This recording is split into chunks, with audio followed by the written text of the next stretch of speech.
Tucson. Shop with the pros. As today we celebrate the tradition of the Arizona Wildcats on Wildcats Radio 1290. Oh, what a show I have planned for you today. What's going on, Tucson, Arizona? I am fired up today, JW. I get to talk to Tucson today, brother. That's okay, wait a minute. something to be excited about. Let me calm down a little bit. I sound like Hulk Hogan. Coming in hot. I'm coming in hot. Thanks for joining us, everybody. It's Wildcats Radio 1290. I'm Rich Herrera. Thank you so much for being part of the program today. This is pretty awesome. We've got a great show planned for you today. It's homecoming week at the University of Arizona. A lot of folks will be rolling back in that haven't been on campus in a long time. I can't wait. One of the biggest football games of the year is always when the Wildcats take on the University of Southern California. How much longer can it go? Oh, how much longer can it go? Oh,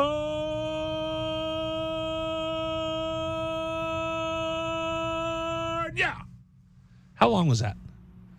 Long enough to make all the cats in Tucson either very happy or very mad. One of the two. And I'm not sure which. What did they show the other day? I was watching football. Oh, it was the Miami Dolphin game. Right.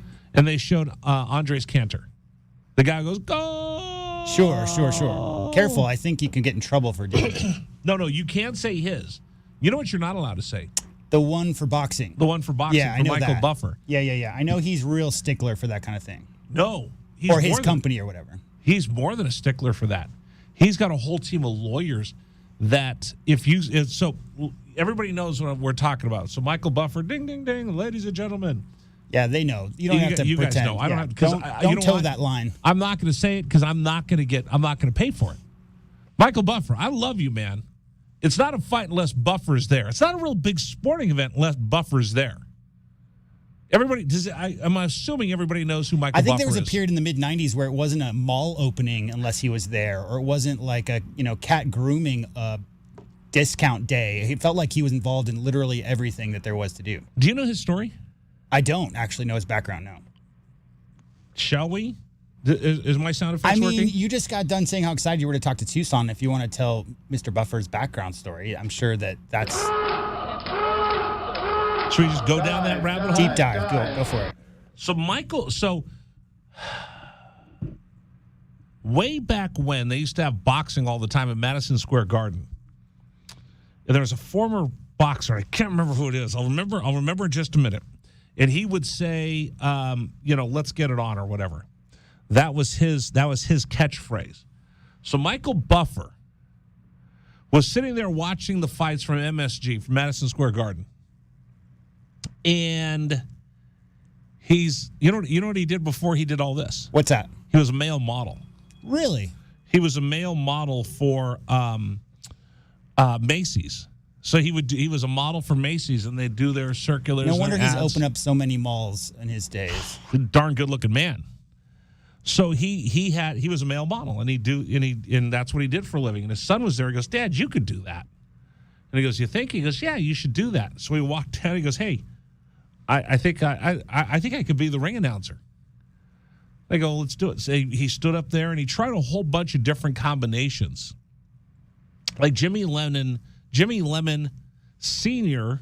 was a longtime boxing announcer, and he was the king before Buffer. And now Jimmy Lemon Jr. is the guy from Showtime that says, it's showtime. And now Bruce Buffer, Michael's brother, does this as well. So he's like the discounted rate of Michael Buffer. So he goes down and he does this whole thing. And I asked him about it. And he said, what would happen was you have to do all the ring introductions. So I go, and in this corner, fighting out of Tucson, Arizona. How much do you weigh? How much do I weigh? 90, 200, something like that. You're tall. I'm like 6'2", 6'1". Yeah, you know what? You're a lot taller than you I'm I would sneaky anticipate. tall, yeah. Yeah, like the first time I ever stood next to you, because when I first came to work at the station, we met just on talked over Zoom. We met on Zoom, and the first time you met me, you're like, wow, And I you're look much at you taller like, than I thought you're a you lot were. taller than I thought, or I'm a lot shorter than you are. And again, now I've been told, stop telling people that I'm obese. I'm still fat. I'm just not disgustingly obese anymore. So, Buffer was introducing, and in the red corner, fighting out of Tucson, Arizona, 6'1", 190 pounds, the Wildcat J.W. Madden.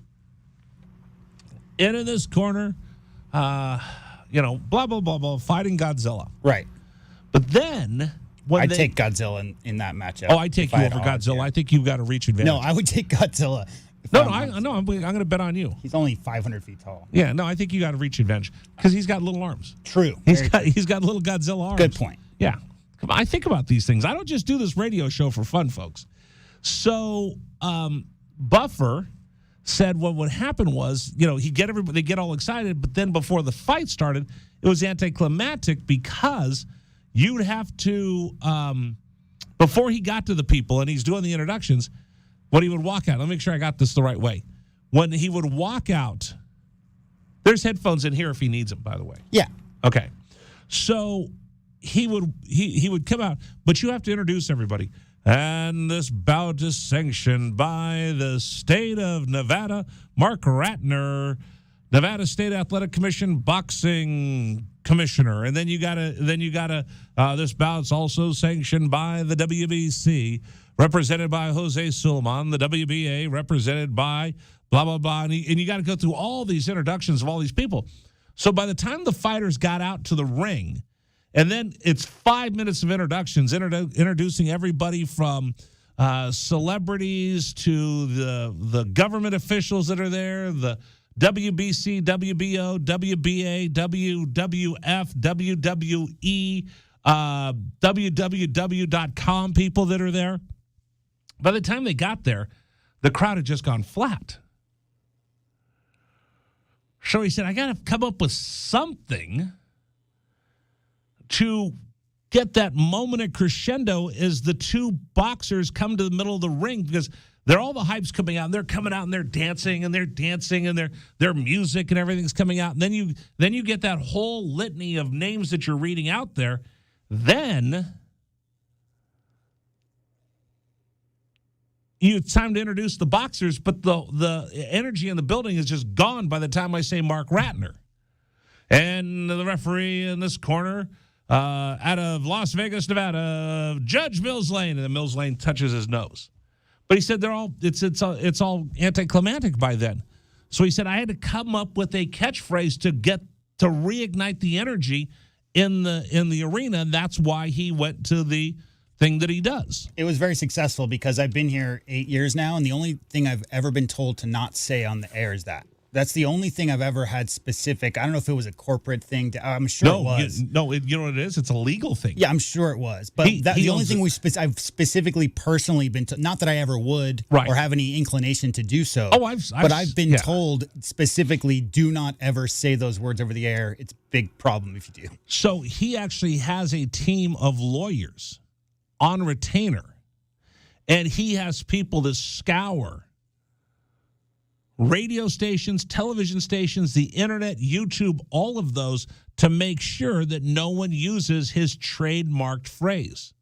So if I said it right now, somehow, some way, somewhere, his people would scrub. So they have, what do they call them, bots? Yeah. They scrub everything looking for anybody who would ever say that utterance. Well, it's like the NSA and like all those big government agencies. They're scrubbing phones for words that are for danger words, right? Correct. And so like that guy's got his whole group of spies, and they're scrubbing everybody's phone lines. Anybody says that words or whatever on the air, then all of a sudden it gets back to them somehow, right? So he's doing all of that, and he if you say it and they catch you, they send you a letter and send you a bill for.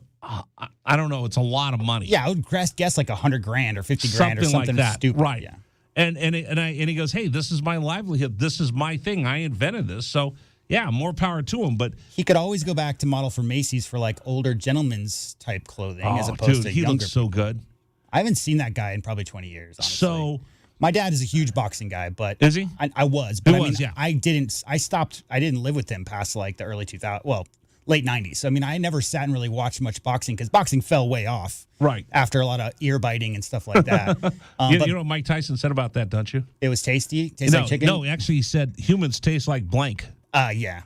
I interviewed Tyson probably about 10 years ago. Nah, not that long ago. So that was like fun Tyson, not like he had a a one-man show that Spike Lee produced. That. So I interviewed him when he came through Florida, and then I went and saw the show. And in the show, he says, I wish I would have known because humans taste like blank. I think it's cool that he's kind of mellowed out. Like, I think in The Hangover, from that point forward, he's been more of a kind of a chilled out public figure. I mean, I'm not trying to say, I don't know anything about what Mike Tyson's done in the last 5 years. Maybe he's done some controversial things I'm not aware of. Well, he punched out one guy in the head that was messing with him on the plane. Oh, how long ago was that? Like 6 months ago, there was a dude on the plane. Oh, yeah. Oh, my God, you're Mike Tyson. You're Mike Tyson. The guy just kept pushing him and kept hitting the back of his seat. And Tyson said, chill out, dude. And the guy's like, no. And he kept bugging him.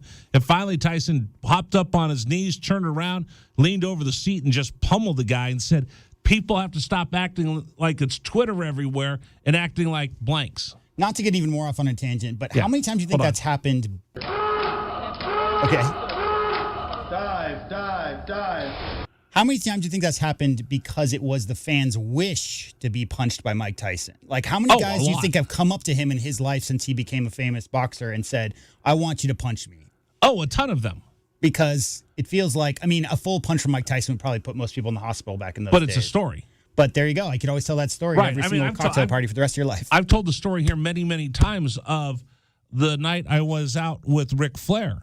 And some dude kept begging Flair to you've heard this, right? Right, yeah. Right. The guy kept begging Flair to chop him, and finally when he did, it left such a welt and a mark on the guy's chest.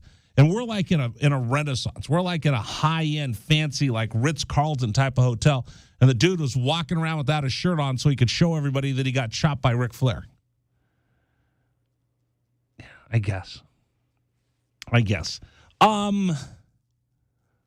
That's a heck of a way to start the show today. Yesterday, by the way, I want to thank everybody. Tucson Unified High School District. I had quite a few people because I was just goofing around mentioning that I went to the college fair last night. Merchant Marines, right? Yeah, we represented the United States Merchant Marine Academy right next to the alumni from West Point. Ours was the Parents Association, and then we were sandwiched right between West Point, then the U.S. Merchant Marine Academy, and then we had the folks from the Air Force Academy next to us. So all three academies were right next to each other. But I had a couple people come by and say hi, so that was pretty cool because I just mentioned it passing. So everybody that got a chance to say hello to yesterday, thank you guys for listening. Okay, what am I supposed to do now? You're supposed to talk about how big your head is. Oh, yeah. Did I go too long? You know what? Can we take a break and we come back and do that? Of course I've completely blown up the clock. Yeah, of course we can. Let's talk about how big my head is coming up in just a minute. Oh, by the way, I will tell you this. I know what I was supposed to do. Al Borges is going to join us on the program. A lot of times when we record him, he's our football coach, former offensive coordinator, a bunch of different schools. He's going to join us coming up live at 3:30. Lauren Fields is going to join us from the Arizona Women's Wildcat basketball team. Will join us at 4:30. And, of course, the voice of the Wildcats, Brian Jeffries, joins us at 5. All of that coming up. We'll come back. We'll see what's rattling around in my big old head. JWN, is that Garrett in there with you? Yes, it is. Garrett, what's up? That's right, man. It's homecoming week. I'm excited. This is going to be a good show. We got more coming up. I'm Rich Herrera, Wildcats Radio 1290. This is the Rich Herrera Radio Show. Now streaming on Facebook Live and YouTube at Wildcats 1290 and our website, wildcatsradio1290.com. Terry crosses middle, handed to Matherin between the rings. Over for Creasa. Checked by Campbell. High screen from Coloco. Creasa around it, drives right. Throw it for Coloco, who slams it down for 2. Lamb set. And the pitch to Susak, driven out towards right field. That is going to get down for a base hit and go all the way to the wall. Casagrande headed for third. They're going to wave him around. He's coming home, and the Wildcats have tied it up.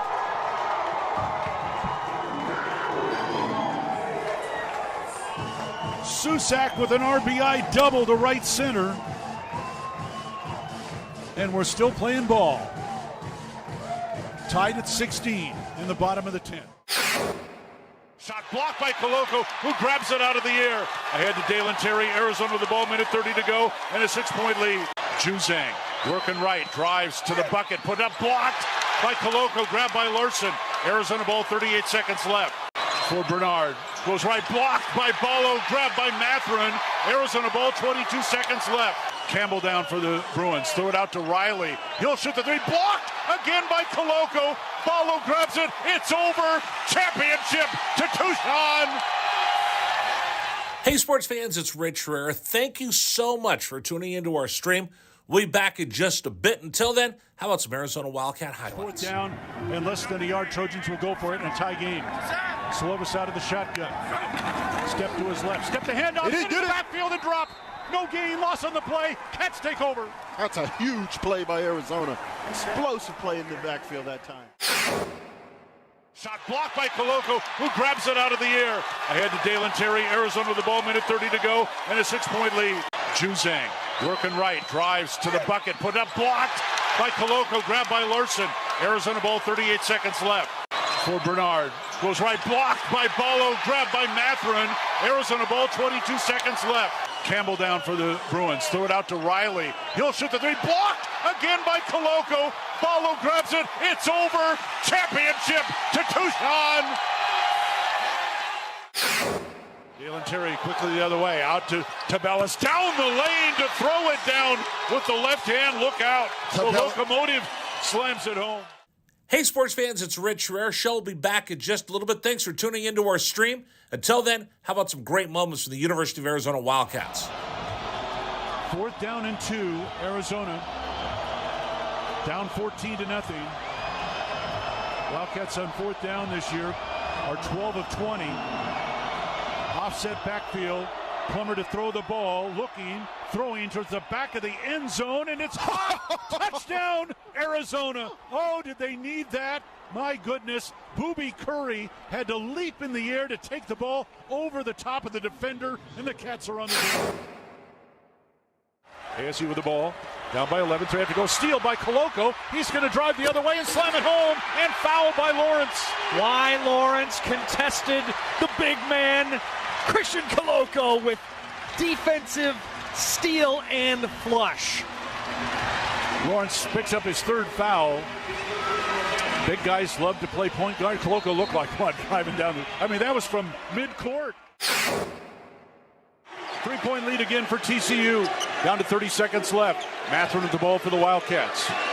Mathurin around a Koloko screen, picked up by Lampkin. Go outside for Koloko, feed it to Terry, right corner. Terry can't go baseline, circles back out top to Mathurin.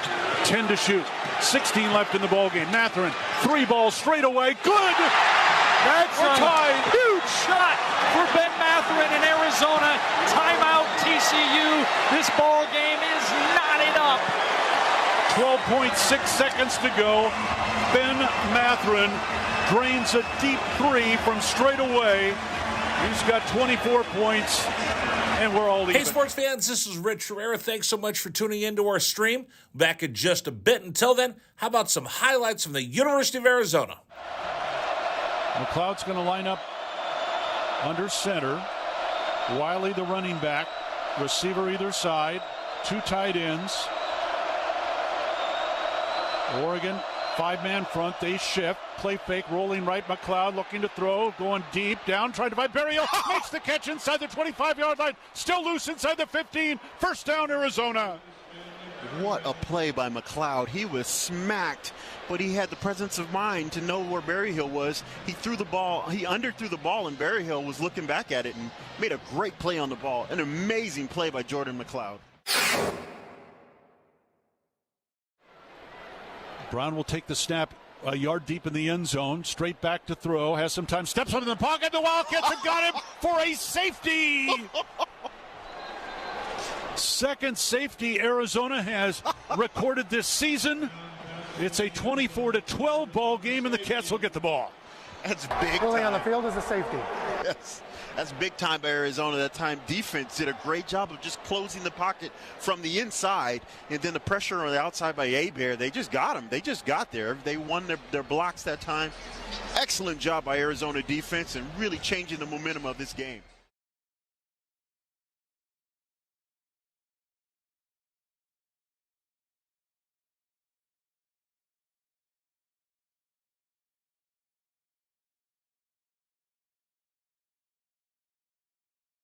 This is going to be fun. My friend Al Borges, our resident football coach, longtime offensive coordinator in the Pac-12, Big Ten of the SEC, joins us coming up here in about 10 minutes or so. I'm really excited. Lauren Fields is going to join us for Wildcat Wednesday. One of the newest Arizona Wildcats on the women's basketball team that's ranked pick number 2, Pac-12 preseason. She transfers over from Oklahoma State, so we'll talk to her coming up on the program. And, of course, Brian Jeffries, who will double-check and make sure. I know he's coming on. He comes on with us every Wednesday. He'll join us coming up here at 5 o'clock. So, because I told you the whole Michael Buffer story for no reason. Right. Other than I said I was excited, and I don't know how I went down that rabbit hole. Dive. I think the whole point of a rabbit hole is not knowing how you got there, but just finding yourself at the bottom of it. Exactly. No, I'm not drunk, madam, but you're giving me an idea. I promise I haven't been drinking, but let's get to see what's rattling around in my big old head. Warning. The following segment might trigger some listeners, and 1290 does not take responsibility for the following content. What the hell is going on? It's time for the list as we explore the sick, twisted mind of our host, Rich Herrera. And that's when things got bad. And the list of things he is thinking about in that huge size 8 Chrome Magnum head of his. Look at the size of that boy's head. That's like an orange on a toothpick. You're gonna give the boy a complex. Well, that's a huge noggin. Has its own weather system. Okay, here's what we're going to talk about. I got a lot to get to. By the way, I'm kind of bummed out. I need you to help me out with something, JW. What's that? Because I was doing my civic duty. I don't know if it's civic duty. Am I giving back to the community by talking to high school kids about college? Were you sending them to NAU instead of the ASU like you did the one time? No. That's a civic duty. That's a civic duty. Now, it was funny. There were like 8 or 9 U of A tables and like 2 Arizona State tables. I don't think anybody went to them. Good job, kids. Good job for Tucson Unified High School District.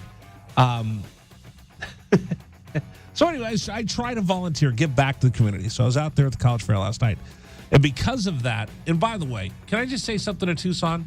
Can we have restaurants that can stay open past 9 o'clock? I mean, it's been a while since I was on campus, but it feels to me like there's a few down there that stay open pretty late. No? No. No. I went to Dirtbags. Kitchen's closed. Went to Bob Dobbs. Kitchen's closed. Went to Frog and Firkin. Kitchen's closed. Thank God for Illegal Pete's. So I had the world's greatest quesadilla because their steak quesadilla is the best quesadilla you'll have anywhere in town. So thank goodness. By the way, we'll be there on Friday for Bear Down Friday, homecoming. It'll be epic. It's all brought to you by our friends at Corona. You were saying that you were busy last night. I was doing busy civic last night. Stuff that so you didn't have a chance. I missed. What's that? The Dubs-Suns game. Yeah, I watched it. Which was crazy. Yeah, it was intense for the 4th game of the season? I mean, the Suns were 9 games ahead of everybody else last year record-wise. Obviously, losing Game 7 to the Mavericks by 35 points. The Dubs win their 4th title.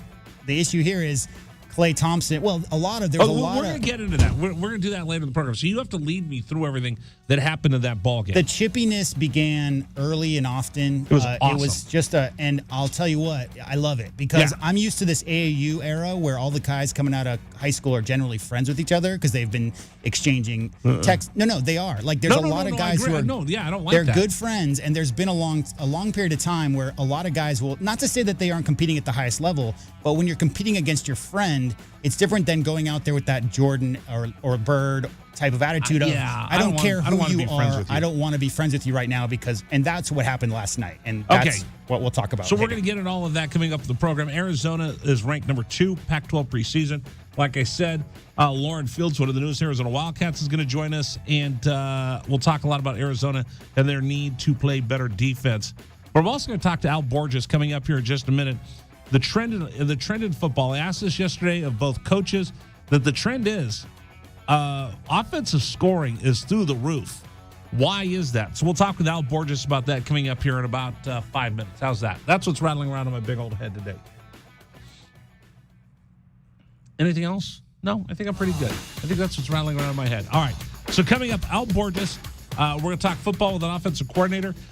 Then we'll have Lauren Fields coming up with the program, and JW is going to show me what happened with the Suns game last night. All of that coming up on the home of Arizona Wildcat football. This is Wildcats Radio 1290. This is the Rich Herrera Radio Show. Now streaming on Facebook Live and YouTube at Wildcats 1290 and our website, wildcatsradio1290.com. Terry crosses middle, handed to Mathurin between the rings. Over for Creasa. Checked by Campbell. High screen from Koloko. Creasa around it, drives right. Throw it for Koloko, who slams it down for two. Lamb set. And the pitch to Susak, driven out towards right field. That is going to get down for a base hit and go all the way to the wall. Casagrande headed for third. They're going to wave him around. He's coming home, and the Wildcats have tied it up.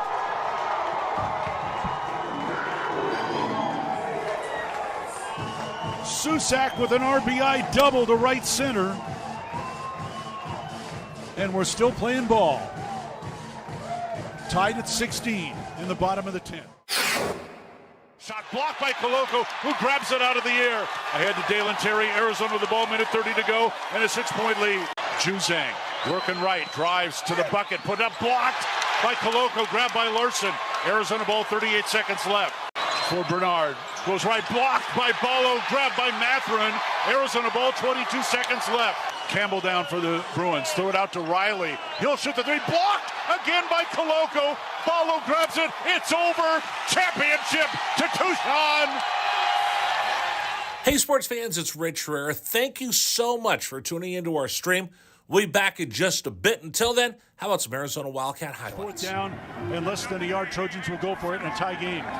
Slovis out of the shotgun. Step to his left. Step the handoff. Into the backfield and drop.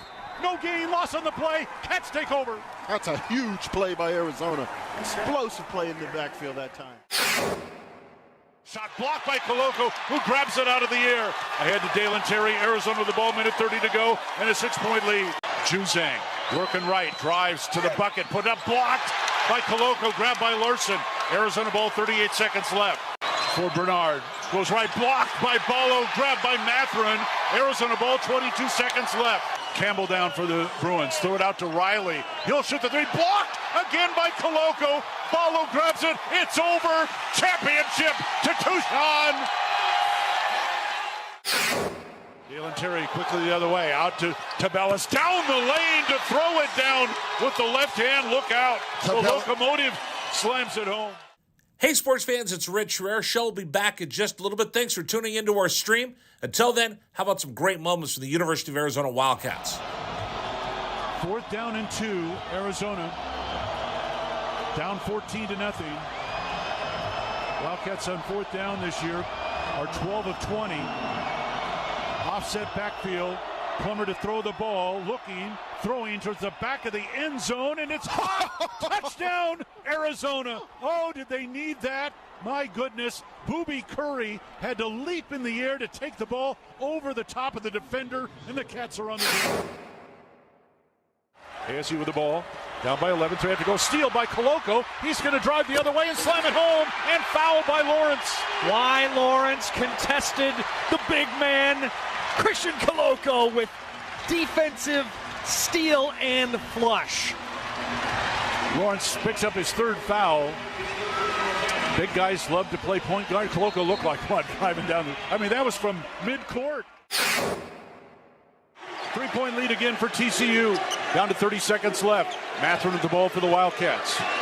Mathurin around a Koloko screen, picked up by Lampkin. Go outside for Koloko, feed it to Terry, right corner. Terry can't go baseline, circles back out top to Mathurin. 10 to shoot, 16 left in the ballgame. Mathurin, 3 balls straight away, good! That's We're tied. Huge shot for Ben Mathurin in Arizona. Timeout TCU. This ball game is knotted up. 12.6 seconds to go. Ben Mathurin drains a deep three from straight away. He's got 24 points, and we're all even. Hey, sports fans, this is Rich Herrera. Thanks so much for tuning into our stream. Back in just a bit. Until then, how about some highlights from the University of Arizona? McLeod's going to line up under center. Wiley, the running back. Receiver either side. Two tight ends. Oregon, five-man front. They shift. Play fake, rolling right. McLeod looking to throw. Going deep. Down, trying to find Berryhill. Makes the catch inside the 25-yard line. Still loose inside the 15. First down, Arizona. What a play by McLeod. He was smacked, but he had the presence of mind to know where Berryhill was. He threw the ball. He underthrew the ball, and Berryhill was looking back at it and made a great play on the ball. An amazing play by Jordan McLeod. Brown will take the snap a yard deep in the end zone. Straight back to throw. Has some time. Steps into the pocket. The Wildcats have got him for a safety. Second safety Arizona has recorded this season. It's a 24-12 ball game, and the Cats will get the ball. That's big Fully time. on the field is a safety. Yes, that's big time by Arizona. That time defense did a great job of just closing the pocket from the inside, and then the pressure on the outside by Abear. They just got him. They just got there. They won their blocks that time. Excellent job by Arizona defense and really changing the momentum of this game.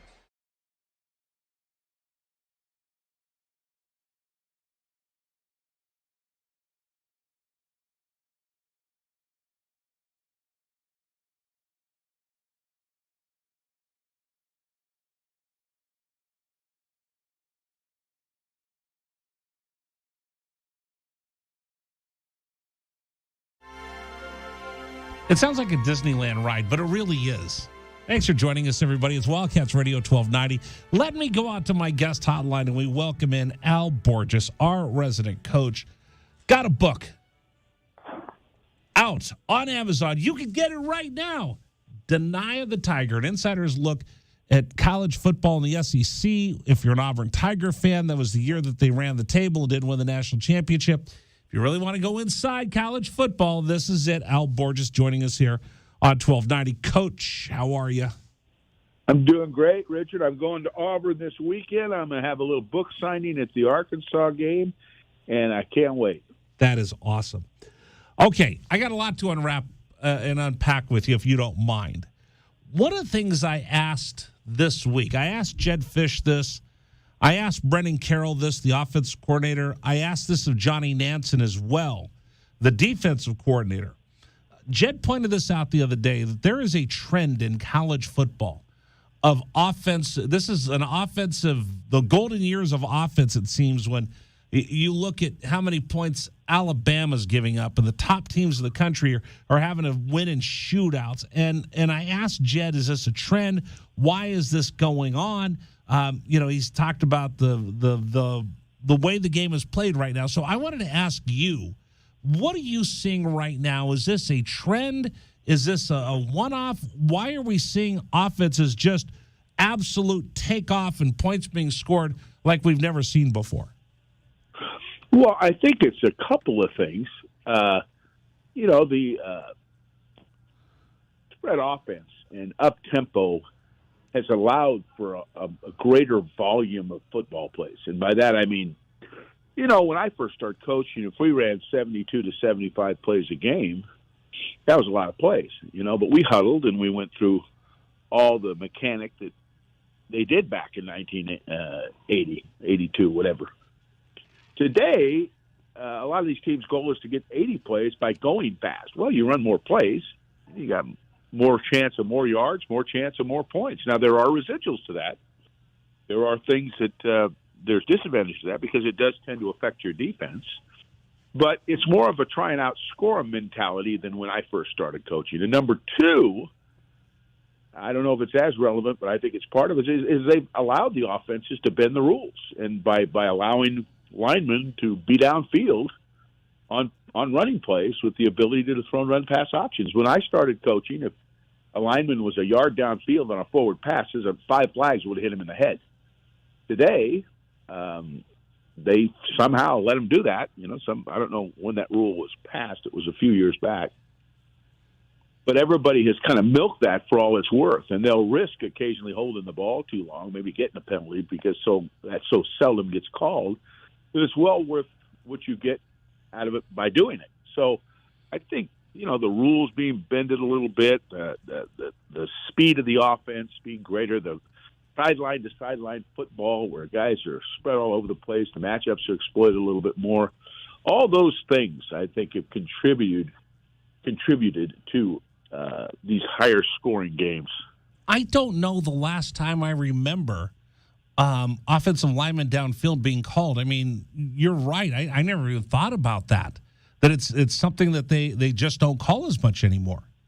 No, because of the RPOs. A few years ago, they said that you could go downfield 2 to 3 yards when a ball was thrown. Don't ask me why they let you do it. Because, hey, I had a guy ask me the other day, Rich, this is no kid.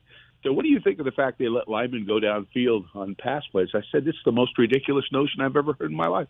And I'm an offensive coach. That's why linemen wear 50 through 79, so they're easily identified if they go downfield. But they let you do it now. So when I coached, I used it. I don't believe it should be a rule. I still don't. But since it is, if I was to restart my engine and coach tomorrow, I would have RPOs in my offense, and our line would be down for the field sometimes. But I certainly don't think it's justified. I've never heard a good argument for it. How does this also change everything? Because there's so many different little nuances. There are other rule changes, and Jed kind of talked about this as well. There's been so many rule changes over the last 10 years that it's become a wide-open offensive game, and we like offense unless your defense can't stop anybody. Unless your defense, the poor defensive guys are taking the hits for it. But, it seems like every time there's a rule passed, it favors the offense, And I think some of them are good. Going all the way back to when the pros passed the rule that you couldn't have contact with a guy beyond 5 yards. Now, that's not in college yet, but I wouldn't be surprised if that didn't come up at one time or another. But I thought that was a good rule, allowing offensive linemen to use their hands. Now, that's been around for years, but for years you couldn't do that. So they were trying to create more offense, but I think in a way it's probably gone off the deep end a little bit. But people want to be entertained, and offense tends to be the side of the ball that does that the best. We see so many different offenses, and we see so many different offensive geniuses. We're in the Pac-12. We have Chip Kelly. Chip will have an unbalanced line. Chip will have multiple sets. I mean, there's just so many things. You gave me the tutorial a couple weeks ago on how you disguise and confuse a defense. I also look at all these coaches that are mad scientists and all the things that we've held true, that there's a center, there's 2 guards, and there's a tackle, and a tight end, and there's 2 running backs and 2 wide receivers. I don't know the last time I saw that 1970s alignment in a college football game. It's true.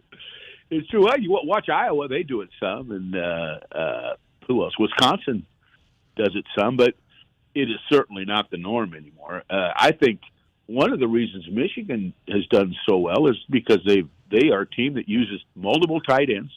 Which tight ends on a lot of teams aren't even used much as anything other than receivers.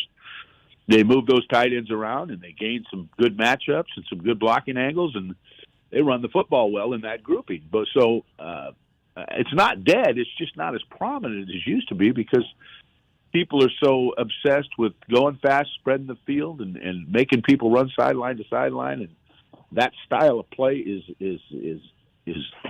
just not the norm anymore, But it was big for years. Our coach Al Borges joining us right now on Wildcats Radio 1290. Again, I'm telling you, I'm begging you, go check out his book on Amazon, Deny the Tiger. Help me out with something, because I think tight end is a position that is probably miscast, misunderstood more than any other position. I know what a flanker does. I know what a split end does. I know what a running back does. For tight end, everybody thinks instantly tight end, Gronk catching the football, Arizona Wildcat. But that's that hybrid position. How does that tight end, whether I go 1 tight end set, 2 tight end set, no tight end set, how does that change the dynamic of a football game depending on whether you have a tight end that could catch or you want to use one to form an unbalanced line? Yeah, well, the tight end is probably the most diverse player on the entire offensive side of the ball. And, of course, that depends on his skill set. But if you're lucky enough to have a tight end that is a capable blocker and a good receiver, you got a weapon. If you got two of them, you really got weapons, because it's hard to match that, because now you can double tight people, balance up fronts, and be able to attack the edges with good blockers constantly, right? Plus, if you load the box, they're able to get down the field and catch balls off RPOs, off play-action passes, working matchups inside on nickels, on linebackers, on safeties. If you got a guy that's that diverse, that has that ability, you got a real commodity. Now, the guy I watch Michigan all the time, so they got a guy named Luke Schoonmaker, who is just that kind of player. And I just mentioned today in my podcast that Luke is doing NFL-type things. He has got a complete route tree of corner routes, crossing routes, dig routes, you name it, return routes. He got everything. Plus, he'll line up on the edge, take on a big 7 technique or a guy inside and block him. I mean, block him efficiently. Now, that is rare in college football. There just isn't a lot of guys that can do that. And Michigan actually has a couple guys that can do that. So not as good as Luke does, but certainly efficient enough to be used in games, 15 to 20 plays at least. So, it is a different position, and it has changed. It's evolved over the years. The normal inline, hand on the ground tight end is just not as common as it was years ago. Now, we see teams throwing this at the Arizona defense, going 2 tight end sets, having double tight ends to the right, double tight ends to the left. And by the way, this portion of the program is dedicated to Glenn Howell, because when he hears this, he's going to get all excited, because he got excited for National Tight End Day last Sunday watching Kittle and Kelsey go back and forth. But what happens when they set up that double tight end, and why does it cause so much consternation and confusion for a defense? Well, whenever you line up both your tight ends to one side in what is commonly known as a wing or west formation, you force the defense to defend one more gap, okay? Where normally, if you just had one tight end there, you would simply have to defend the gap outside the tight end. Well, when you put a second tight end on the wing, now there's another gap that has to be defended. Well, what does that mean? That means now you have to have someone who can force runs effectively behind that wing tight end, and someone inside that can effectively stop off tackle plays. So rather than having to defend A, B, C gap, you now have to defend a D gap with what can be a very efficient blocker. That is not the way most of these defenses are set up, Rich. Most of these defenses are set up for spread offense and will play with nickel personnel. Well, now all of a sudden you're playing a team that doesn't play spread offense. They have multiple tight ends. Now, what are you going to do? You put in a linebacker who hasn't played in 4 games because he's been facing spread offenses. That's a tough task when you're asking the defense now to defend one more gap with a guy that really isn't used to defending double tight end type formation. So it's a quandary. And then when you start shifting those guys around, and sometimes Michigan will even play with 3 tight ends and 1 back. So you've got some issues in terms of matching up on the line of scrimmage against the run game. And if they're efficient receivers, add the passing game to that too. Can you also exploit the weak side if I go double tight end, or I go I'm sorry, what did you call it? West Wing or west formation. Okay, if I go west formation and I got 2 tight ends to the right, is there a collapsible part or something that's suspect if I go to the other side? Absolutely. Particularly if they're trying to overplay the wing side by overshifting the line or slanting the line. Because in today's football, that wing tight end is capable of getting back to the weak side on counter plays, on split zone plays, on slide naked plays. All kinds of, there's just a litany of plays you can run from that formation that isn't necessarily going in behind that west side. It could go back to the weak side. And if you add to that a quarterback that is capable of pulling the ball on zone reads off of what I call bluff runs, where that wing tight end comes across formation, bluffs the defensive end, goes around the edge, the quarterback pulls the ball. Oh, my God, this play has become so popular in college football and a little bit in pro football too, that you can't just defend or over-defend the wing side. They've got enough stuff hitting the other way where they'll keep you honest. And, folks, have we just kind of described what we've seen thrown at the University of Arizona week after week after week? That's exactly what they're throwing. But one of the things I wanted to ask you was, this is a trend, because down here people are like, Arizona, offense is great. They're going to put up 40 points a game, but they're giving up 45. And yeah, absolutely, the defense isn't stopping people. But this isn't just Arizona. This is all across college football. When I see how many points a Nick Saban team's giving up, I'm like, whoa, wait a minute. The defense is at a disadvantage. And as I watch other games, I keep seeing that double tight end formation, that West formation, and I keep seeing people come back to that weak side as everybody shifts over, one too many gaps, and I have a breakdown on the other side. Absolutely. It's just a lot to extrapolate, if that makes any sense. Right. There's so many things going on. And there's so many factors within the defense. I mean, and you think, too, we talk about rules, Richard. Defensive players now got to play a little bit more apprehensively because the sensitivity to the targeting rule.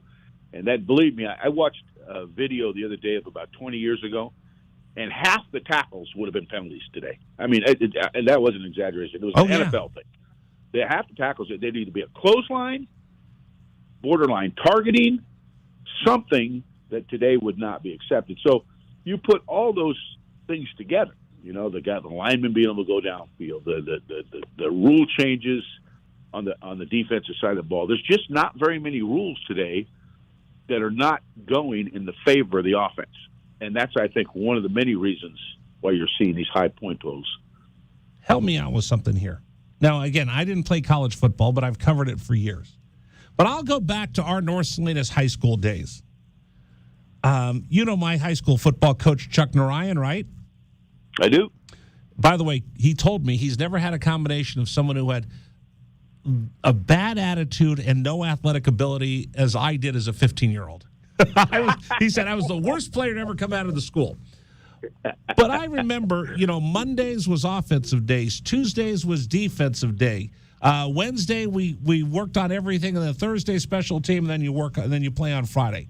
And I remember there were days where it was all about the defense, all about the offense, and it's just rudimentary. That's why I'm using this as a point of jumping into this discussion.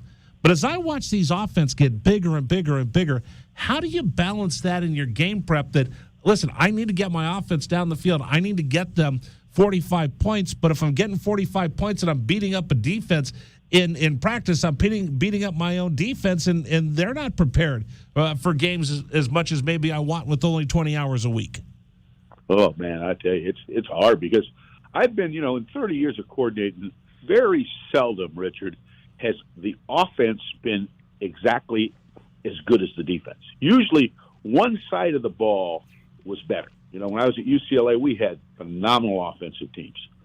My last 2 years at Auburn, we had phenomenal defensive teams. Really, all 4 years we did, but we were much better with our defense than we were with our offense. So you're always struggling sometimes to try and keep that delicate balance that allows both sides of the ball at one time or another to succeed.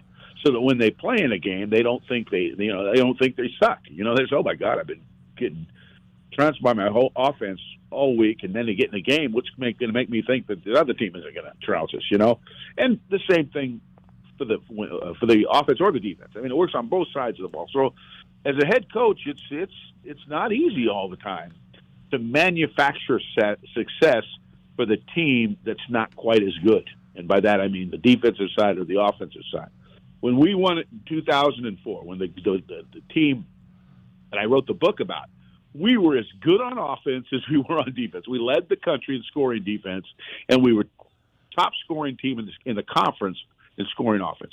So there was no polarization on our team. We were one. We were united, but there was no divisiveness because everybody was producing. There was no finger pointing. But today, the way it's set up, it is hard sometimes to keep those folks together when one side of the ball sees the other side not doing well. That's exactly what I was going to ask you next. Does that happen organically?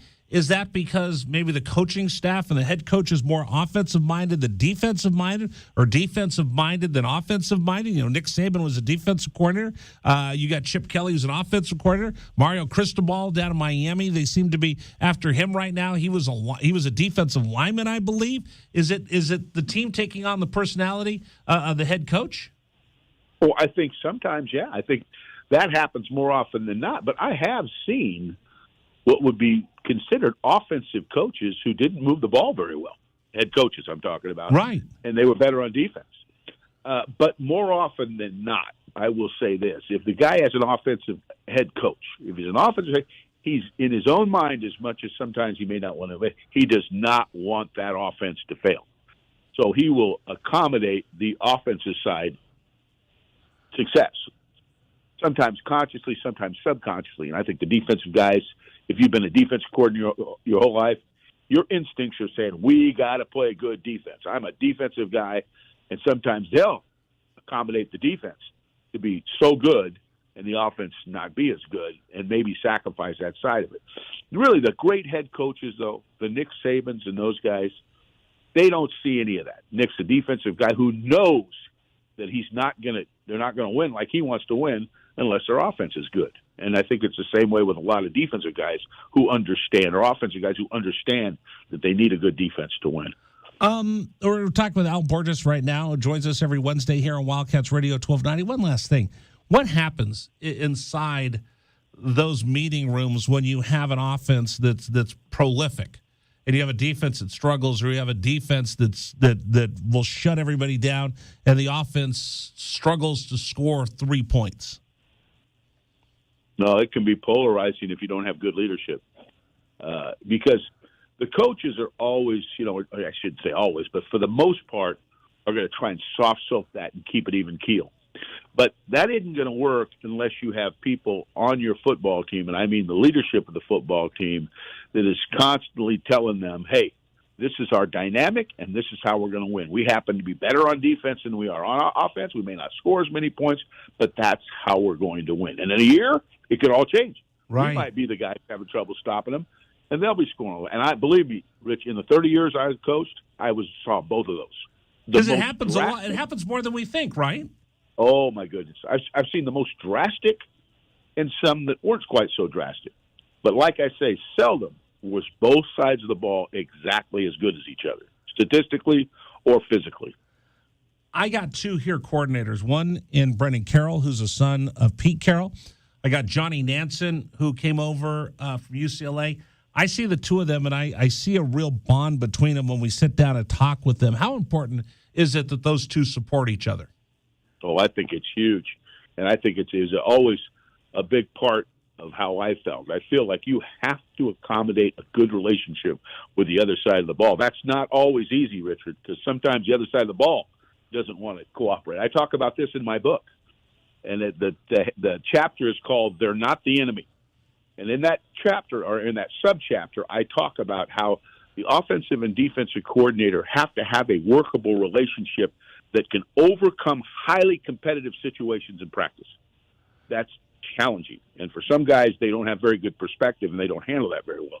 For other guys, they understand, and they realize they want to be head coaches, so they know that they can't be one-minded with regard to their side of the ball.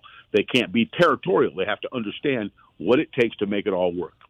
And here's where I like, because I'll hear just kind of offhanded comments, nothing that was preconceived or trying to get something across, but I'll hear Johnny say something as a DC during our press conferences. Yeah, I was talking about that with Brennan. I'll hear Brennan say, hey, I saw this and I pointed this out to Johnny. I think when I see that, I'm pretty confident that everybody's on the same page and everybody's trying to pull the rope the same way. Oh, if you keep your ego on the shelf, you can learn. I used to laugh about it. I go, we would go researching defenses at different places to find out how guys did things, when sometimes all you got to do is walk across the hall, and the guy that you're working with will give you information. I know I worked with Kevin Steele at Auburn, and Kevin Steele was a great defensive coach and didn't mind sharing what he did. He goes, hey, if we play it right, it ain't going to make any difference, he said. Because we don't play it right, we're going to get beat anyway. But he would share what he did. I mean, the most intricate secrets, maybe a special blitz he may not tell you, but for the most part, Kevin would come clean with how he played defense. Well, if the guys are really in a workable relationship, you should be able to tell them anything you want, them tell you anything they want. And then we can all learn, we can all improve. Coach Borges, I owe you so much. This is like going to a PhD level class on college football every week that we get a chance to talk. So I appreciate it. Folks, check out his book, Deny the Tiger. It's available on Amazon. Like I said, a lot of these things we talk about, and I'll tell you, I'm lucky that I get to talk with Coach Borges every week.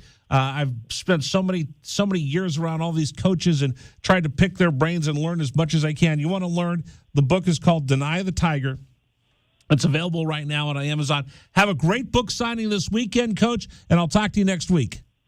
Great, Richard. Look forward to it. All right. Thank you so much. Al Borges joining us here on Wildcats Radio 1290. Coming up next hour, Lauren Fields is going to join us, new Arizona Wildcat women's basketball player. What a great day, man. This is Wildcats Radio 1290. This is the Rich Herrera Radio Show. Now streaming on Facebook Live and YouTube at Wildcats 1290 and our website, wildcatsradio1290.com. Terry crosses middle, handed to Mathurin between the rings. Over for Creasa. Checked by Campbell. High screen from Koloko. Creasa around it, drives right. Throw it for Koloko, who slams it down for two. Lamb set. And the pitch to Susak, driven out towards right field. That is going to get down for a base hit and go all the way to the wall. Casagrande headed for third. They're going to wave him around. He's coming home, and the Wildcats have tied it up.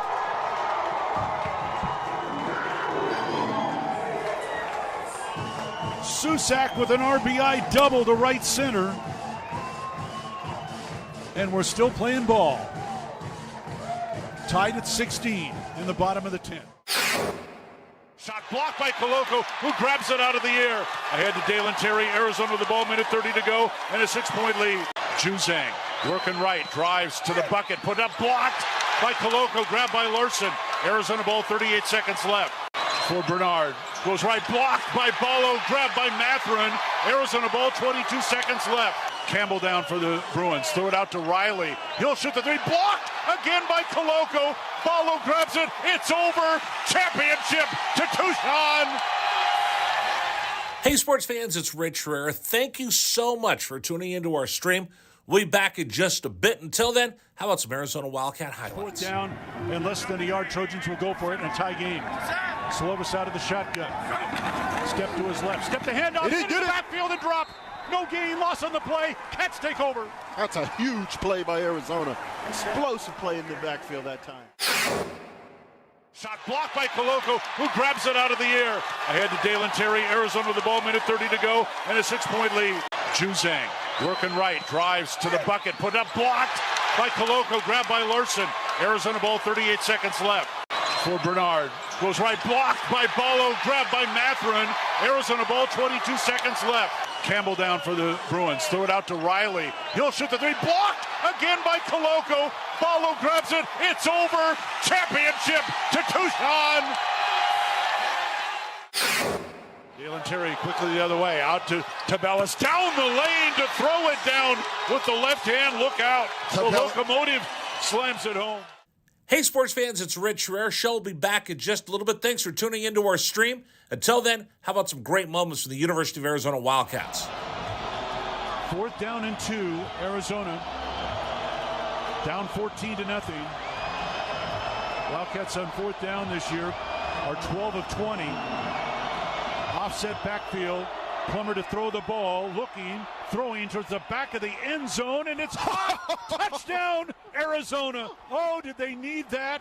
My goodness. Booby Curry had to leap in the air to take the ball over the top of the defender, and the Cats are on the field.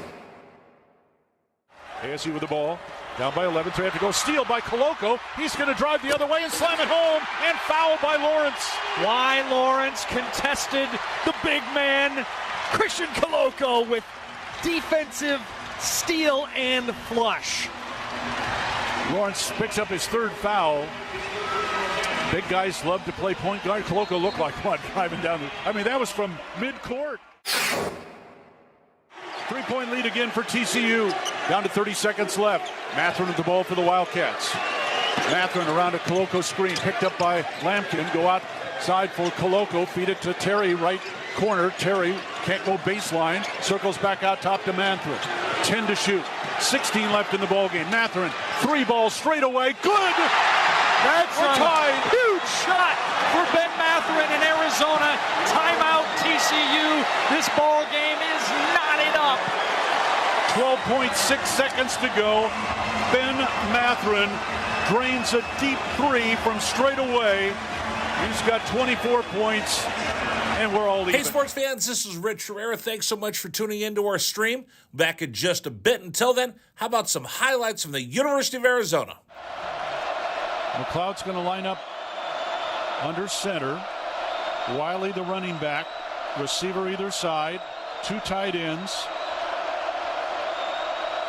Oregon, five-man front. They shift. Play fake, rolling right. McLeod looking to throw. Going deep. Down, trying to find Berryhill. Makes the catch inside the 25-yard line. Still loose inside the 15. First down, Arizona.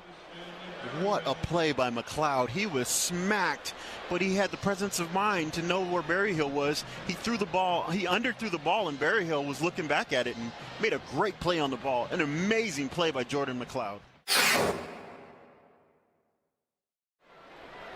Brown will take the snap a yard deep in the end zone. Straight back to throw. Has some time. Steps out of the pocket. The Wildcats have got him for a safety.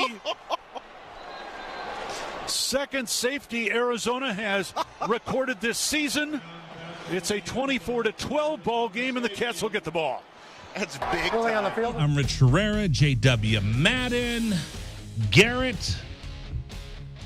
Our thanks to Coach Al Borges. What did you think of that? Al Borges is I was just telling Garrett, I think anybody who's passionate and wise about a subject that you can just listen to talk clearly has been doing it for 35 years, but not just that, really cares about every aspect of the game, and that's what comes through when I listen to him talk. Okay.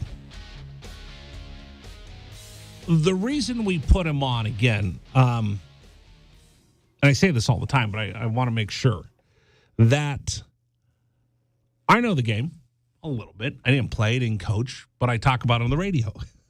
Not a doctor, but I play one on TV. But there's things that I don't get to ask Jed. There's things I don't get to ask Coach Danson or Coach Carroll. There's things that we don't get a chance to sit down and think about on the post-game show. So once I watch the game in person and then I rewatch the film and I go through my notes, there's things that I wonder about.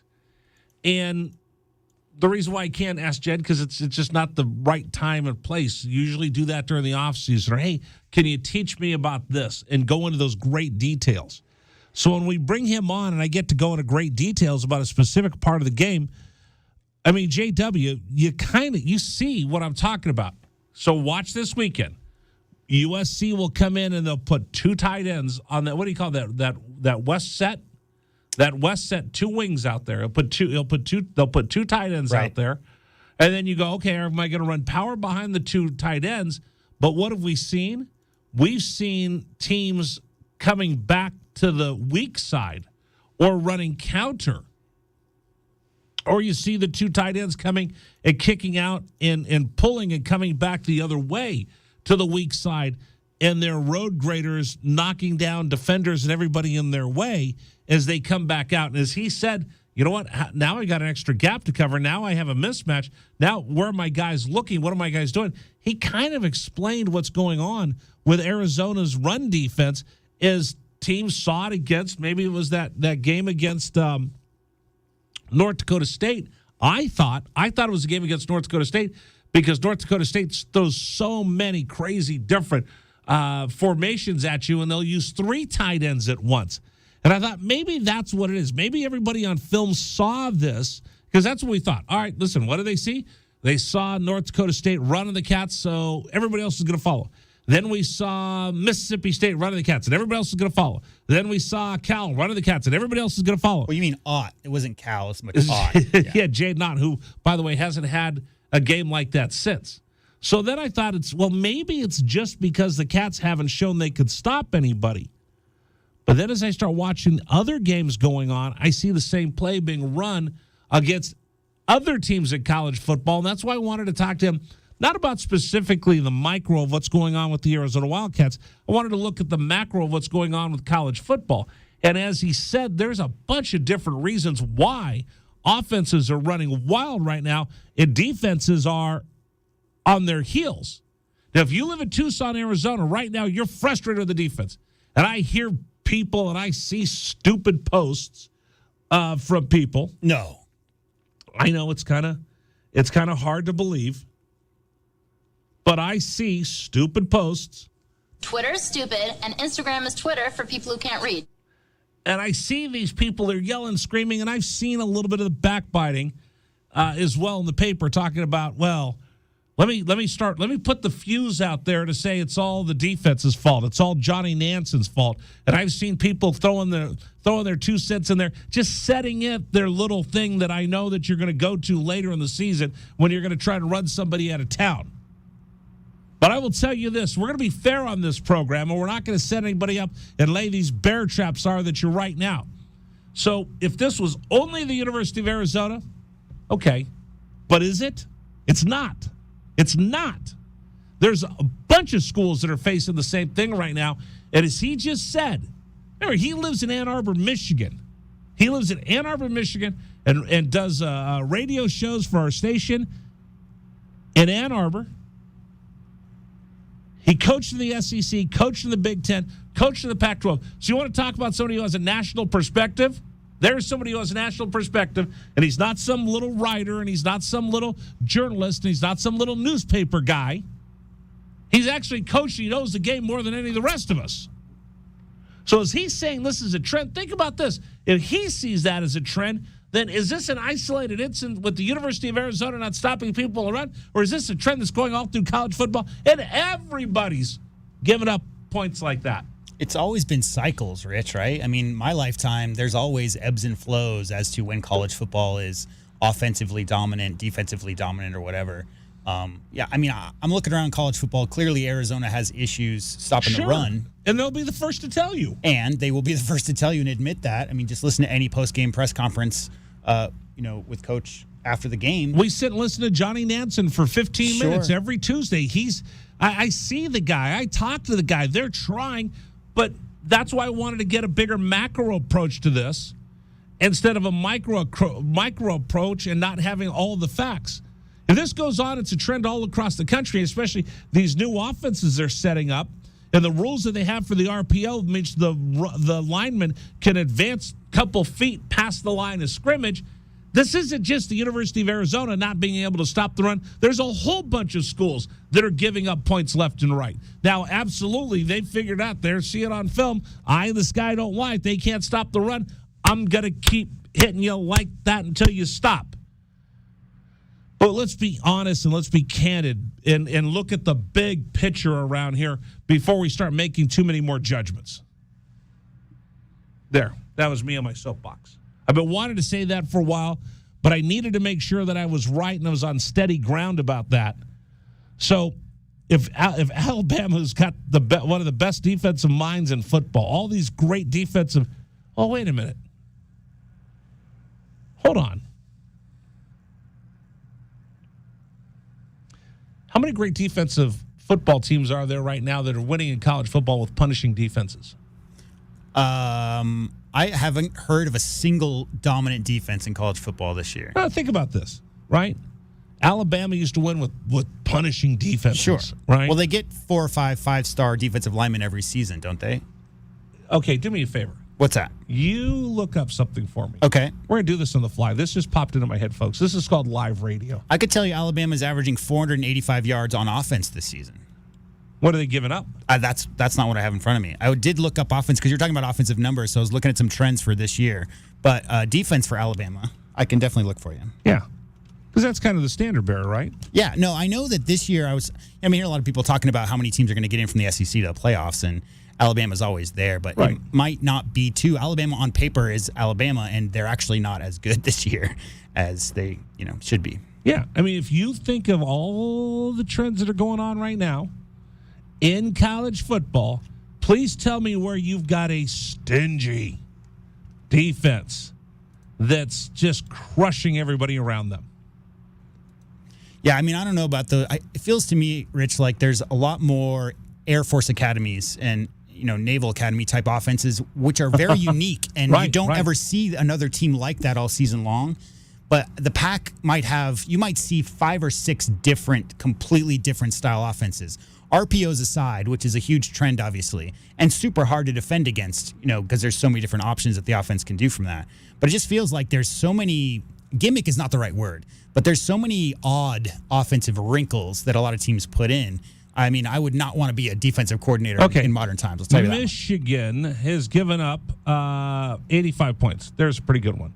Ohio State's given up 104 points. They put up 347 points. Yeah. Michigan's only given up 85 points, 299. That's why they're number 4 in the country. Illinois has got a pretty good ratio. 182 points scored, only 62 given up. Those are a couple. But let's see. TCU, number 7 in the country. They've scored 313, but they've given up 187. Alabama's defense this year, they're giving up 17 a game, but that includes 0 points to Utah State, 3 points to Vanderbilt, and 6 points. Well, Mississippi State's a quality team. Yeah. University of Louisiana Monroe, also 7 points. They did give up 49 to Tennessee, 26 to Arkansas, and 20 to A&M. A&M. Happens. So the good teams they've played this year have put some points up on the board, their average on the year is low because, as we all know, Alabama doesn't exactly schedule juggernauts for their non-conference games. Okay, here's top-ranked team in the Pac-12. Oregon has scored 297. They've given up 203. USC scored 283. They've given up 155. UCLA scored 279. They've given up 181. By the way, all those teams combined have 3 losses. Utah, 285. They've given up 156. Arizona Wildcats scored 221, giving up 254. That's why they're 3-4 right now. But the disparity between all these teams isn't as big. In fact, if you look, Arizona right now scoring. I got a question for you, Rich, while you're looking. Yeah. What effect do you think 2020 and people not being able to huddle up together and for however long that was, 12 months, 18 months? Right. It feels to me like offensive players know where they're going. Defensive players, it's so much more group oriented. You got to have the coordinator and everybody be on the same page because you're really anticipating what you think the offense might do on every play and then reacting to what they do, right? So there's so much more coaching. It feels like offense, running an out, running a particular route or knowing who to block or that kind of thing. Not that there aren't options in that as well, but it feels much more intuitive. And I just don't know, like, if defenses are falling behind, if you think maybe that might have anything to do with these guys who are now getting a ton of playing time, who are sophomores and juniors, didn't really have their senior year of high school, right? I mean, they didn't have as much activities on the field as the players who had the previous 10 years before that. 100%. 100%. So anyway, I just wanted to throw that out there. So, yeah, absolutely. There are defensive teams that are just shutting everybody down. Georgia is one. They've only given up 64 points this year. Nobody has Sun Belt. Just looking at this off the top of my head, nobody's given up less than 100 in the Pac-12. So Georgia's best team, one of the best teams in the country, they don't give up many points. But if you look around the trend everywhere else, outside of Michigan, Illinois, they don't score that many points on their own. And even Ohio State's already given up 100 points. There's a big, big, big offensive juggernaut that's going that seems completely unbalanced in the favor of the offense. And you heard a couple of reasons why. All right, coming up, you watched the Suns-Warriors game last night. We got to talk about that coming up on the program, JW. And then I'm excited. We're going to get a chance to meet Lauren Fields for the first time. The transfer from Stillwater coming to Tucson. We'll talk to her how she likes wearing red and blue. That's coming up on a Wildcat Wednesday. I'm Rich Herrera. Thanks for joining us. This is Wildcats Radio 1290. This is the Rich Herrera Radio Show. Now streaming on Facebook Live and YouTube at Wildcats 1290 and our website, wildcatsradio1290.com. Terry crosses middle, handed to Mathurin between the rings. Over for Creasa. Checked by Campbell. High screen from Koloko. Creasa around it, drives right. Throw it for Koloko, who slams it down for 2. Lamb set. And the pitch to Susak, driven out towards right field. That is going to get down for a base hit and go all the way to the wall. Casagrande headed for third. They're going to wave him around. He's coming home, and the Wildcats have tied it up.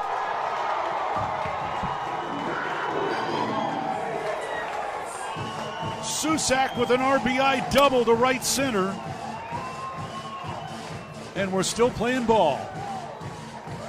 Tied at 16 in the bottom of the 10th. Shot blocked by Koloko, who grabs it out of the air. Ahead to Dalen Terry, Arizona with the ball, minute 30 to go, and a 6-point lead. Juzang working right, drives to the bucket, put up, blocked by Koloko, grabbed by Larson.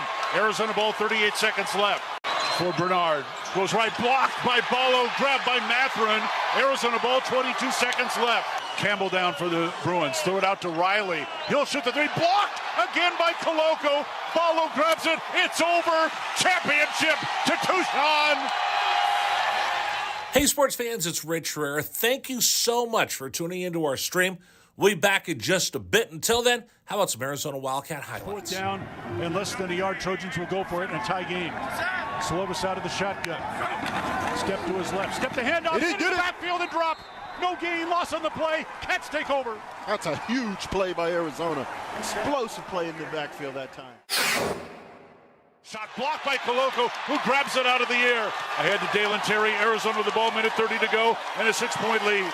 Juzang working right, drives to the bucket, put up, blocked by Koloko, grabbed by Larson. Arizona ball, 38 seconds left. For Bernard, goes right, blocked by Ballo, grabbed by Mathurin. Arizona ball, 22 seconds left. Campbell down for the Bruins, throw it out to Riley. He'll shoot the three, blocked again by Koloko. Ballo grabs it, it's over. Championship to Tucson. Dalen Terry quickly the other way, out to Tabellis, down the lane to throw it down with the left hand. Look out. The locomotive slams it home. Hey, sports fans, it's Rich Herrera. Show will be back in just a little bit. Thanks for tuning into our stream. Until then, how about some great moments from the University of Arizona Wildcats? Fourth down and 2, Arizona. Down 14-0. Wildcats on fourth down this year are 12 of 20. Offset backfield. Plummer to throw the ball, looking, throwing towards the back of the end zone, and it's caught. Touchdown, Arizona. Oh, did they need that? My goodness. Booby Curry had to leap in the air to take the ball over the top of the defender, and the Cats are on the field. ASU with the ball, down by 11, so they have to go. Steal by Koloko. He's going to drive the other way and slam it home, and foul by Lawrence. Why Lawrence contested the big man, Christian Koloko, with defensive steal and flush. Lawrence picks up his third foul. Big guys love to play point guard. Koloko looked like what, driving down that was from mid-court. 3-point lead again for TCU. Down to 30 seconds left. Mathurin with the ball for the Wildcats. Mathurin around a Koloko screen, picked up by Lampkin. Go outside for Koloko, feed it to Terry, right corner. Terry can't go baseline, circles back out top to Mathurin. 10 to shoot, 16 left in the ballgame. Mathurin, 3 balls straight away, good! That's We're tied. Huge shot for Ben Mathurin in Arizona. Timeout TCU. This ball game is knotted up. 12.6 seconds to go. Ben Mathurin drains a deep 3 from straight away. He's got 24 points, and we're all even. Hey, sports fans, this is Rich Herrera. Thanks so much for tuning into our stream. Back in just a bit. Until then, how about some highlights from the University of Arizona? McLeod's going to line up under center. Wiley, the running back. Receiver either side. 2 tight ends. Oregon, 5-man front. They shift. Play fake, rolling right. McLeod looking to throw. Going deep. Down, trying to find Berrios. Makes the catch inside the 25-yard line. Still loose inside the 15. First down, Arizona. What a play by McLeod. He was smacked, but he had the presence of mind to know where Berryhill was. He threw the ball. He underthrew the ball, and Berryhill was looking back at it and made a great play on the ball. An amazing play by Jordan McLeod. Brown will take the snap a yard deep in the end zone. Straight back to throw. Has some time. Steps out of the pocket. The Wildcats have got him for a safety. Second safety Arizona has recorded this season. It's a 20. Superstore. The day we celebrate what it means to bear down Tucson. This is the undisputed home of the Wildcats. Wildcats Radio 1290. Today's program is brought to you by QC Kinetics. Why am I excited about QC Kinetics? I'd be excited if I were you.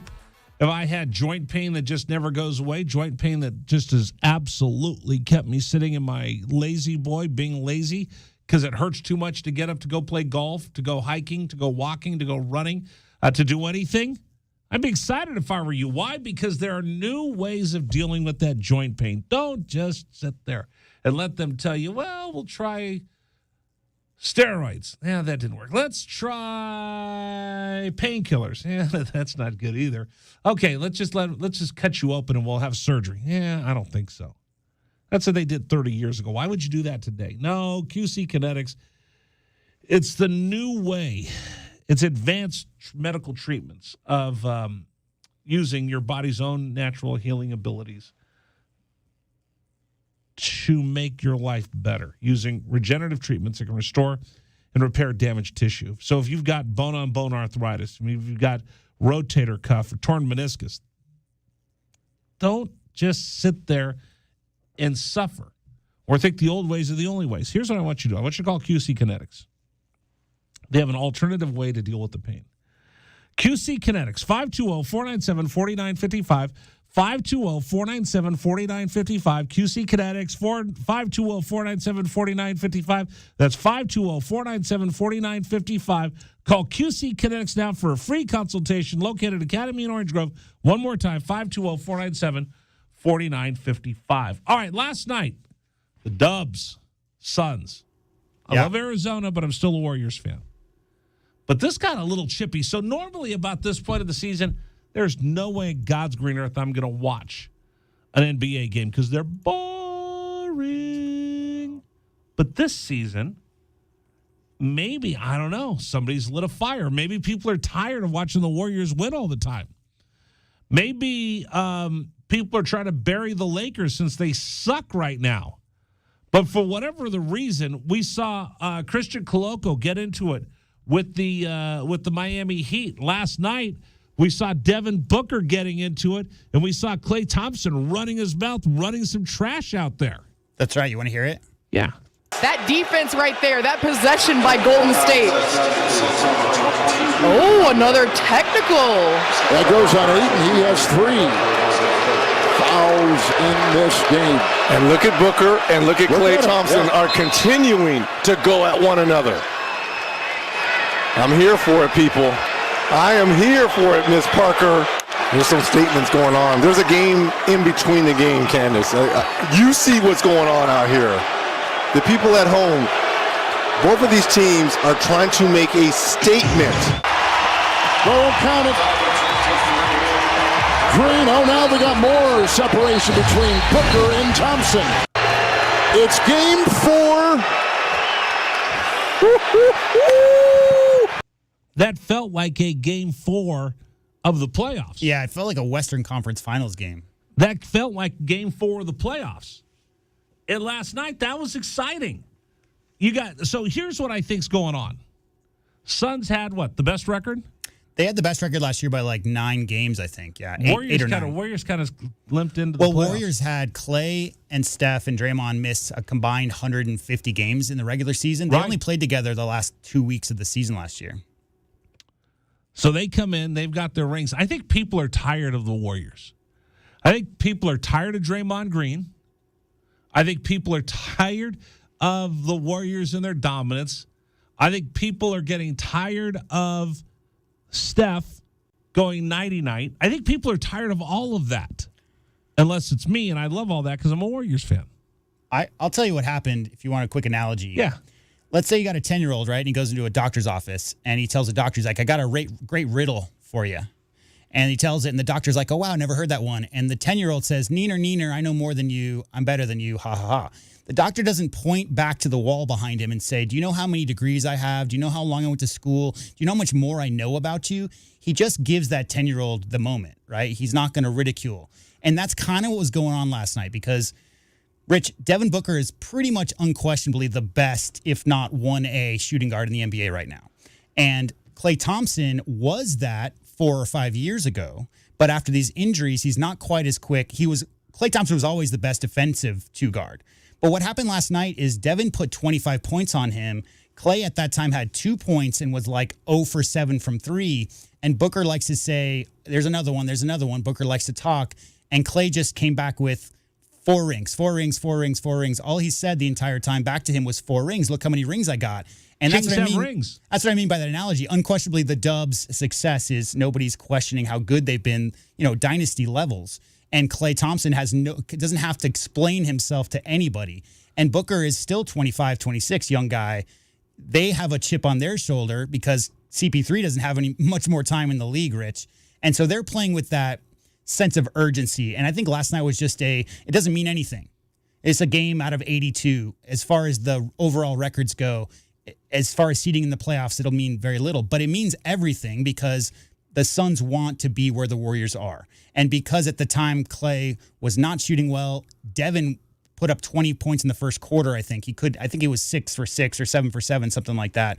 And Devin Booker likes to talk. And last night was the first time in 700, let's see, I wrote it down. 759 games, Rich Herrera, that Klay Thompson ever fouled out of a game. Yeah. So he's not that guy who gets super heated, which is the interesting thing. And the thing about it afterwards, Booker said, here's his direct quote. You ready? Booker said, we're just two competitors. I love Klay Thompson. I have for a really long time, but it's not going to excuse us from being competitive and talking to each other. I've always admired his game, how he plays on both ends, off the ball. And obviously, the rings speak for themselves. And he said they have 4 rings, and that's all Klay Thompson repeated over and over again during that exchange. But to beat a man, you got to beat the man. And that's what it is. And by the way, in the heat of battle, they run their mouths all the time. Some guys want to build themselves up. It's like look good, feel good, play good kind of attitude. Some people live that way. Like Patrick Beverley's a good example. If you look at that guy's energy on the court, like he cannot play his style unless he's just a pest and a jerk. Like he has that he builds himself up into that role by all the trash talking that he does. There's other guys like Michael Jordan, for instance, who was famous for trash talk, or Larry Bird, but it was more about just like a little subtle jab about how great they are, Right, exactly. As opposed to, I want those rings, I want what you want, I'm coming for it. That's kind of what was going on last night. Wow. I love every minute of it. I love every minute of it. I was just telling Garrett, I've been watching the NBA for 35 years, and there has never been an era where there was more talent top to bottom than there is right now. The guys who have come out right now who are like 20, 21, 22, insane. Right. 100%. All right, let's talk with Lauren Fields. We're going to get to know the newest Arizona Wildcat coming up here in just a few moments for the women's basketball team. That's next on Wildcat Wednesday, brought to you by PGA Tour Superstore. This is Arizona. This is the home of the Arizona Wildcats. Wildcats Radio 1290. This is the Rich Herrera Radio Show. Now streaming on Facebook Live and YouTube at Wildcats 1290 and our website, wildcatsradio1290.com. Terry crosses middle, hand it to Mathurin between the rings. Over for Creesa. Checked by Campbell. High screen from Koloko. Creesa around it, drives right. Throw it for Koloko, who slams it down for 2. Lamb set. And the pitch to Susak, driven out towards right field. That is going to get down for a base hit and go all the way to the wall. Casagrande headed for third. They're going to wave him around. He's coming home, and the Wildcats have tied it up.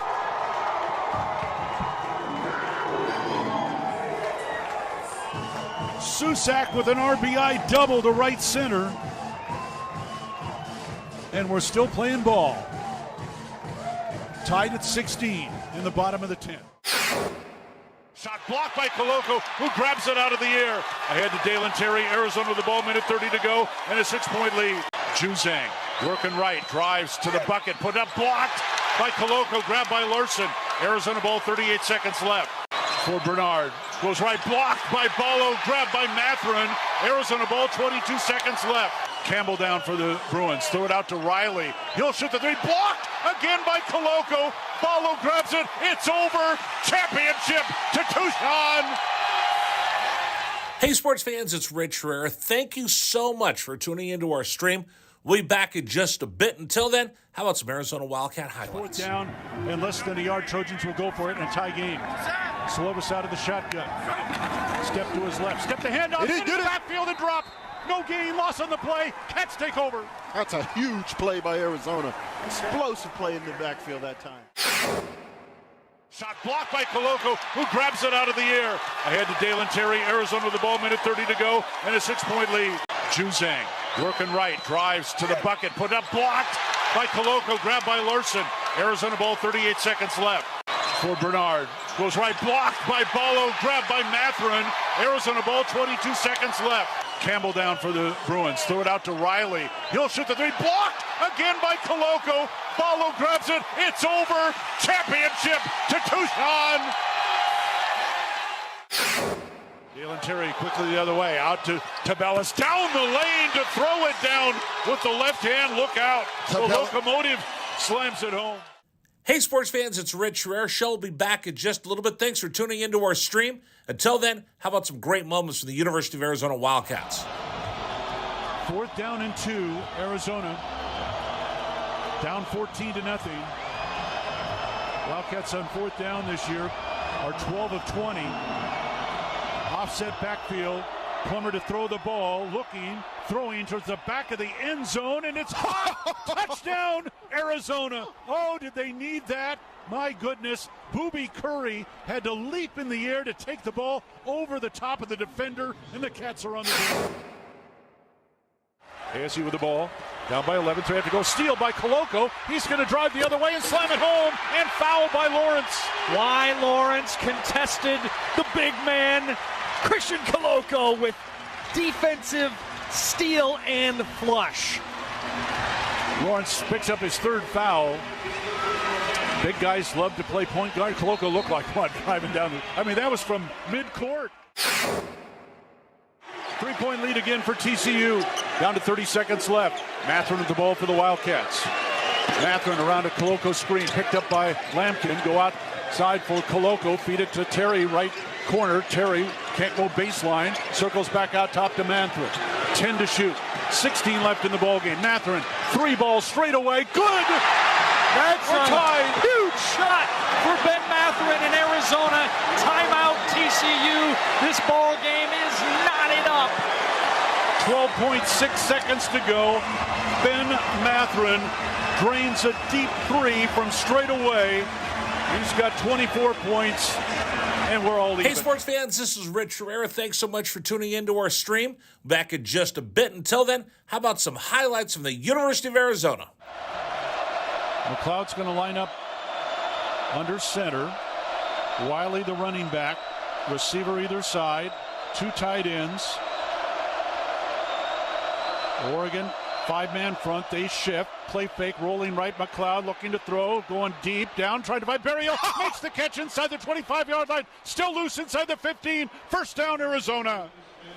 What a play by McLeod. He was smacked, but he had the presence of mind to know where Berryhill was. He threw the ball, he underthrew the ball, and Berryhill was looking back at it and made a great play on the ball. An amazing play by Jordan McLeod. Brown will take the snap a yard deep in the end zone. Straight back to throw. Has some time. Steps into the pocket. The Wildcats have got him for a safety. Second safety Arizona has recorded this season. It's a 24-12 ball game, and the Cats will get. Wildcats Wednesday is brought to you by Tucson's PGA Tour Superstore. Shop the pros at PGA Tour Superstore. Stand up and show your Arizona pride today, Tucson. This is the undisputed home of the Wildcats. Wildcats Radio 1290. Thanks for joining us, everybody, on the home of Arizona athletics. Basketball season right around the corner. Pac-12 Media Day has gone on. Adia Barnes went up there and charmed everybody, as she always does, the Toast of Tucson, because I think everybody should celebrate Adia. And she's got a whole new look to the roster this year. Some of our favorites are back. We've had Kate Reese in the program, and Lauren Ware's back, and Helena's back. And there's so many great players from the team that are back for this version of the Arizona Wildcats. Season tickets are through the roof. You better get your tickets now, 621-CATS. But a couple new members of the squad are going to make a big impact. And I remember seeing this. I think it was tweeted out. Yeah, it was May 1st, 2022. Arizona announced that they signed former Oklahoma State guard Lauren Fields to come to Tucson and join up with Adia and the crew to try to win a Pac-12 championship. So let's welcome Lauren onto the program for the very first time. We welcome her to Wildcats Radio 1290 and say, welcome to Tucson, Lauren. Thank you. I appreciate it. I'm glad to be here. Okay. Let's be honest. You look really good in Arizona red and blue, don't you? Yes, I agree. Much better than orange. I mean, orange is, I like orange. Orange is nice color. I got plenty of orange sweatshirts, but it's really hard to pull off on a daily basis, isn't it? Yes, I agree. You get tired of the color. All right. Thank you so much for joining us. Excited to have you on the program. Now, this is going to be the first of a lot of times we're going to ask you to come on. So I'm just going to tell you that this is a whole nother ball game with the interest of Arizona women's basketball. So, first of all, tell me a little bit about yourself. Tell me about a young Lauren growing up. Let's let Tucson get to know you a little bit. Yeah, for sure. You know, I was born and raised in Oklahoma, so going to college my first couple of years, just being close to home, I think really, helped me. Just because I had my family, they were supportive. But now I think that I'm in college. I've been in college for 4 years. So I think getting away from home would just help me grow even more as a player for sure. So I'm just glad to be here in Tucson. What were you like as a kid? I would say I have always been outgoing, an extrovert. So I always was outside playing basketball with the boys, always been outside. So you weren't sitting in there playing video games or reading a book. You're out there playing basketball. You're not afraid to go up against anybody. I can already tell the confidence in watching your game. Did you play any other sports as a kid? I ran track for a little while, but then I started focusing on just basketball. We're talking right now with Lauren Field. She's joining us here on Wildcats Radio 1290, newest member of the Arizona Wildcats women's basketball team. What were you into as a kid? What movies did you like? TV shows? I mean, I really want to get to know you. Yeah, I always loved going to see comedies and movies. Comedies are probably my favorite genre, but I also I always liked mysteries, sitcoms, How to Get Away with Murders, things like that. Just because I was always mysterious, I like to have a guess of what's happening next in the show. So, all right. So if you had your choice between spending the afternoon at the movies or going to an escape room, which would Lauren Fields go to? Ooh, I would probably say an escape room, just because I get to interact as well instead of just sitting and watching a movie. Yeah. See, this I don't know if he told you, this is going to be a challenging interview for you. Yeah, because we're bringing our game up to match you. Because again, that's what Arizona women's basketball is all about. So tell me about the journey to come here. Obviously, you wanted to stay close to home, and listen, Oklahoma State, great school. Stillwater, great community. Oklahoma, great state. Right. We're excited to have you here in Tucson. So pick up when you decided, I'm going to go into the portal. Talk to me about when you first started talking to Coach Adia, and who else was chasing you out of the portal. Well, I literally, as soon as I entered the portal, I got a call from Coach Davis, Coach Ashley. She was back with me at Oklahoma State. Right. And, she called me as soon as I entered the portal. It was kind of funny. As well as some other schools, though, too. Duke called me as soon as I entered the portal. And it was funny because I couldn't take all the phone calls at once. So I was, kind of overwhelmed. Then Coach Adia called me later on that night, and we just talked for an hour, I would say. And I already could tell that I would have a good relationship with her. Okay, help me out a little bit, because we haven't talked to many people that have experienced going through the portal. You put your name in. Mm-hmm. Is it kind of do I hit that button? Okay, I better hit that button. And then as soon as you do, how long before your phone blows up, or how do people get a hold of you? Honestly, so I had thought about, I had given it a week of thinking about going into the portal, if I was going to do it or not. Right. And so once I did it, I would say literally probably within 10 minutes. I got a bunch of text messages, phone calls. It was crazy. Did you know that it was going to be that quick? I really didn't. And, of course, there's always people telling you, like, once you hit the portal, like, you're going to be, a huge recruit for everybody. But, like, once it happens, like, it really happens. And so I was just surprised to see that many people wanted me. So where were you when the phone starts blowing up? I was honestly just sitting in my room. And next thing you know, my compliance guy at OPA told me that he completed the whole transfer portal process. And then I started receiving calls, and I was like, yep, my name's definitely in the portal. Wow. Okay. So, I mean, obviously you have a relationship with one of our new assistant coaches, which gave you a comfort level. What's that experience like, though, when because you went through the recruiting process in high school, but, you're a kid. Now you're going through it as an adult, and you probably have different things that you're looking for. How overwhelming is it that you've got Adia calling you, you've got Duke reaching out for you, and every other school in the country, some big, some small, some surprising, some you're like, what are they calling me for? Right.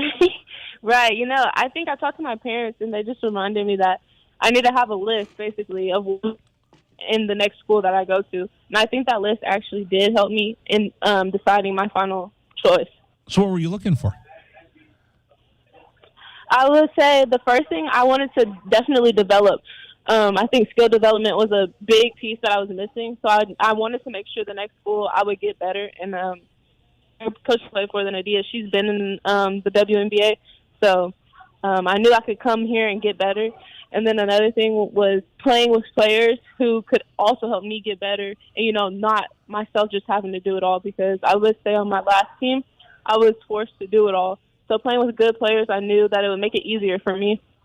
How important is when you look at what Erin McDonald was able to accomplish at the University of Arizona, then you look at Sam Thomas and what she's able to accomplish. Did you look at those are two examples of what this program is about?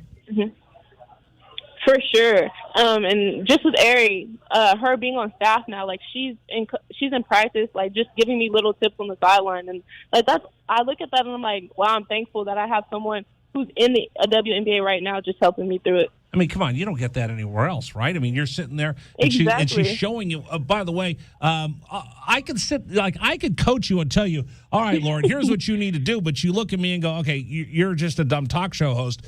Ari's actually a player of the WNBA. I'm going to listen to her. Right, exactly. What did Adia say? How did you connect with Adia? Now, I'll just tell you right now, everybody here has a crush on Adia. I love Adia. My wife loves Adia. My family loves Adia. In fact, I'm going to tell you this, Lauren. I have friends that live in Connecticut. They're UConn season ticket holders. They love Adia and have Adia Barnes T-shirts, and they're coming to Tucson because they want to meet Adia. That's how much people love her. They're UConn season ticket holders, and they love Arizona basketball. Yes. I would say just through our phone call, we literally talked about everything, not just basketball. And so to know that I had a relationship with my coach where I could come to her about other things as well outside of basketball, I think that really stood out to me for sure. Does it feel like family now that you've gotten here? Yes, definitely. I think that's one thing. Like a couple weeks ago, we went on a team retreat. And, I think that's a big part of basketball is just having a good team chemistry. And when we went on that team retreat, I feel like everyone just became so much closer. And how cool is it when Adia's kids come out? Mateo's running around and the baby's running around. I mean, that really makes it feel like a team atmosphere. No, it really does. We'll see Mateo, running around in practice, and I'm like, oh, my God. You don't get that everywhere. Lauren Fields joining us right now, newest member of the Arizona women's basketball team. The spotlight here in Tucson is pretty big for this program. Was that something that also attracted you? Because they're going to lead the Pac-12 in attendance. I mean, I'll be candid with you. There's not a lot of women's basketball programs that the week of the USC-Arizona homecoming football game that we're going to say, you know what, I need to talk to Lauren Fields today because that's the interest in Arizona women's basketball. That doesn't happen a lot of other places. So how big was that you're joining a primetime type of program? I think that's just so big. A couple of days ago, I actually was in the grocery store at Walmart, and I had my Arizona basketball gear on. And, people were just coming up, recognizing me, and I'm like, that's never happened when I was at Oklahoma State. So just knowing that we have that fan support here, it just probably takes the game to another level. All right. So can I just kind of flex a little bit on myself, if you don't mind?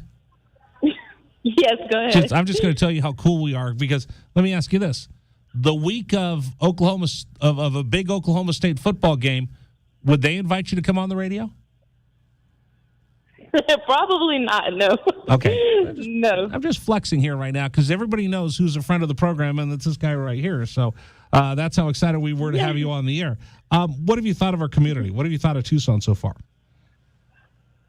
I honestly love the community. I love how, like you said, just a fan support for women's basketball, just a women's team in general. Also, I think in our sports community, I think everybody supports other sports teams as well. Like, I'll go to soccer games.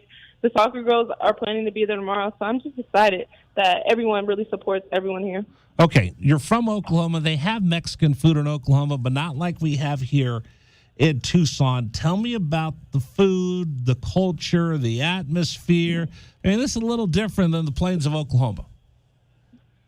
Yeah, it is, definitely. And that's funny. I also left out that, like, Mexican food probably is another reason I came here, because that's my favorite food. So we try to help where we can. Yes. I've eaten at a couple of, like, really, really good Mexican restaurants. And burrito tacos, those are my absolute favorites. So me and a couple of my teammates will just go and get those. So I enjoyed it. That's awesome. Now, what about the heat, the desert? This is a little bit different, right? Yes, it's definitely different. Like, here it's more of a dry heat compared to Oklahoma, where it's humid. It's so humid in Oklahoma. So I think it's a bit more bearable here, the heat, just because it's not sticky. And, like, as soon as I walk outside in Oklahoma, it's just like I'm starting sweating as soon as possible. Wow. We're talking with Lauren Fields right now. We're getting to know the newest member of the Arizona women's basketball program. Tell me about the campus. Just when you walked on the campus for the very first time, there's old buildings, there's new buildings, it's a beautiful campus. Listen, I love the Pokes. I love their campus. I've been there many times to Stillwater to broadcast football games, but you walk on that University of Arizona campus, it's impressive. Yes, for sure. But I think the biggest thing that I noticed when I got here was the palm trees. Those are my favorite part. They're so pretty. Yeah, absolutely. Again, and you can look out and see mountains, which you don't see in Stillwater. Yes, and, like, the mountains, they look so, like, fake, actually. We, like, literally, me and Esme, when we're driving in the car, we'll always talk about how, like, it looks like it's just like a painting in the back. It looks like a big matte painting that they would have in Hollywood, right? It looks like you're at Universal Studios. Yes. That is outstanding. All right, let's talk about the Pac-12. Okay, wait a second for a second. I want to go back to something, because you're probably the perfect person to ask. What's the reputation of Arizona basketball in the macro, in the big picture? What do people think of the Cats around the country? I would say they know that Arizona is going to be a very good defensive team. They're very defensive minded, and they always have been. We're talking again with Lauren Fields right now. Are we comfortable enough that we can call you a friend of the program and have you back on over and over and over again? Yes, that's fine. Okay, good. I'm just begging for guests so I can get her to come back on again. So when I call Haley, hey, can you get Lauren on? She did tell everybody on the air that she's a friend of the program and she wants to come back and talk with Rich again. Tell me about your role. What did Adia tell you your role is going to be? What's going to be expected of you? I think just honestly a little bit of everything. You know, I've had the experience of playing in college for 3 years, and we have a couple of freshmen on the team. So I think that's a big part, is just those freshmen, and then also just bringing a good defensive intensity every day. You know, we play defense, so just stepping on the court and having that defensive mindset and carrying it over to my defense as well. And then as well on the offensive side, you know, I would say they probably struggled last year offensively, so I think we can bring an offensive game as well. What's practice been like? One of the things you talked about is, you know, iron sharpens iron. So as you get in there and you're in practice, the intensity level for Arizona women's basketball practice is pretty big. So what's it been like going up against some of your teammates?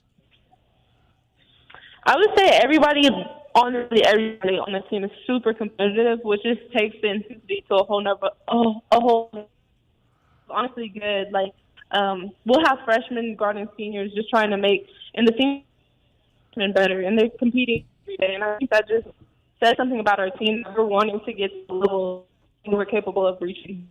Wait, so how competitive are you all off the court? If you guys are playing Xbox, or you're playing cards, or you're doing something, ping pong, I don't know, are you guys ultra competitive when it comes to that as well? Yes, definitely. When we went to the team retreat a couple of weekends ago, we had like a cookie making competition, and everybody was just competing, trying to make the best cookie. It was honestly funny. How competitive are you? I would say I'm extremely competitive. You know, when we're just. Oh, I think we're losing. Are you with me? Can you move just a little bit? We're getting bad cell service. You got me? Can you still hear me? I think she's there. Oh, come on, Lauren. Are you right there? Lauren. Calling Lauren. I hear her. Let's see if we can get her back on here, because I do want to ask. Oh, we lost her. All right. Hopefully we'll get her to call right back, because I do want to ask this question, because I'm interested in this, JW. What's that? I'm very, you know, you're around me way too much. I'm very competitive. Sure. And I always wonder about this for competitive people. What do you like more? Okay, here she is. All right, I'm going to ask her this question. All right, I think we're getting her back real quick. Live radio, folks. All right, would you get mad and hung up on me? Did you hang up on me, Lauren? No, of course not. I think because I'm in McHale. So okay, all right. Service McHale is, yes. It's iffy, so depending on where you are. Okay, so this is the last question I'm going to ask you. You ready? I'm ready. Okay. Now we understand that you are uber competitive, right? Right. So what motivates you? The unquenchable thirst to win, or the stomach churning fear of losing? Do you like winning more, or do you hate losing more? I would say I hate losing more. Like, when I lose, I don't want to talk to anybody. I'm just in a bad mood for sure. So I just hate losing. And you know what's funny? That's like Jordan was like that. There's so many athletes that we always think about, you know, the thrill of victory. But what drives people is, I hate losing so much, I will dig down and give that 125% that I don't have, just because I will not allow myself to lose. Yes, exactly. And then just seeing the other competition just celebrating their winning just makes me even more sick. So definitely I hate losing more. You're the best. I've enjoyed this conversation. How's school going? What else do I need to know about you? School's going good. You know, it's keeping me busy, but it's going good. I have an econ test, so hopefully I do well on it. I was an econ major, so if I can help you with any of that, you should. I was a horrible student, so don't take any homework advice from me. But and make sure that we do get you the law of diminishing returns. So I don't want this to go too long, because I want you to be able to study. I just appreciate you coming on the program. It's been fun to catch up and get you on the program. I look forward to having your games on our sister station, KTUC, all season long. I look forward to seeing you. Hopefully we'll get a chance to meet at the Dia Barnes radio show, because I go every week, because it's one of my favorite things to do in town is watch a Dia do her show. There is a whole bunch of people here in Tucson that are thrilled to have you wearing that Wildcat Block A, and I know you're going to make us proud this season. So, Lauren, best of luck to you. Stay healthy, and you're going to come back on the program again real soon. Thank you, and I appreciate you for taking your time out. Absolutely. Bear down, Lauren. I'll talk to you soon. Bear down. All right, take care. Lauren Fields joining us here on Wildcats Radio 1290. She was outstanding. She was outstanding. She's going to be one of the big reasons why Arizona is going to have a really good year. And again, 2 years ago, fluke, some people's mind. Last year, really good season. People get hurt. Arizona's not gotten that huge respect. And I think until this year, when you look around, Arizona ranked number 2 in the Pac-12. That shows you that people understand this is going to be a special, special team at the U of A. JW? You know who doesn't think it's a fluke is recruits, Rich Herrera. No. Because if you're looking at the number of people that Adia has coming in, I mean, there are so many people just trying to scratch at that door to play for the Wildcats right now. It's amazing. I mean, my lifetime, there's been stretches where the Cats have been good, but right now, that might be as hot a program as they're in the country for women's basketball. Absolutely. All right. Coming up in the program, we'll talk with the voice of the Arizona Wildcats. He had a week off. I'm not sure what he did during the bye week. I took vacation. What did Brian do? We'll find out next, and we'll start getting ready for Arizona taking on the University of Southern California. That's next here on 1290. This is the Rich Herrera Radio Show. Now streaming on Facebook Live and YouTube at Wildcats 1290 and our website, wildcatsradio1290.com. Terry crosses middle, handed to Mathurin between the rings. Over for Creasa. Checked by Campbell. High screen from Koloko. Creasa around it, drives right. Throw it for Koloko, who slams it down for two. Lamb set. And the pitch to Susak, driven out towards right field. That is going to get down for a base hit and go all the way to the wall. Casagrande headed for third. They're going to wave him around. He's coming home, and the Wildcats have tied it up.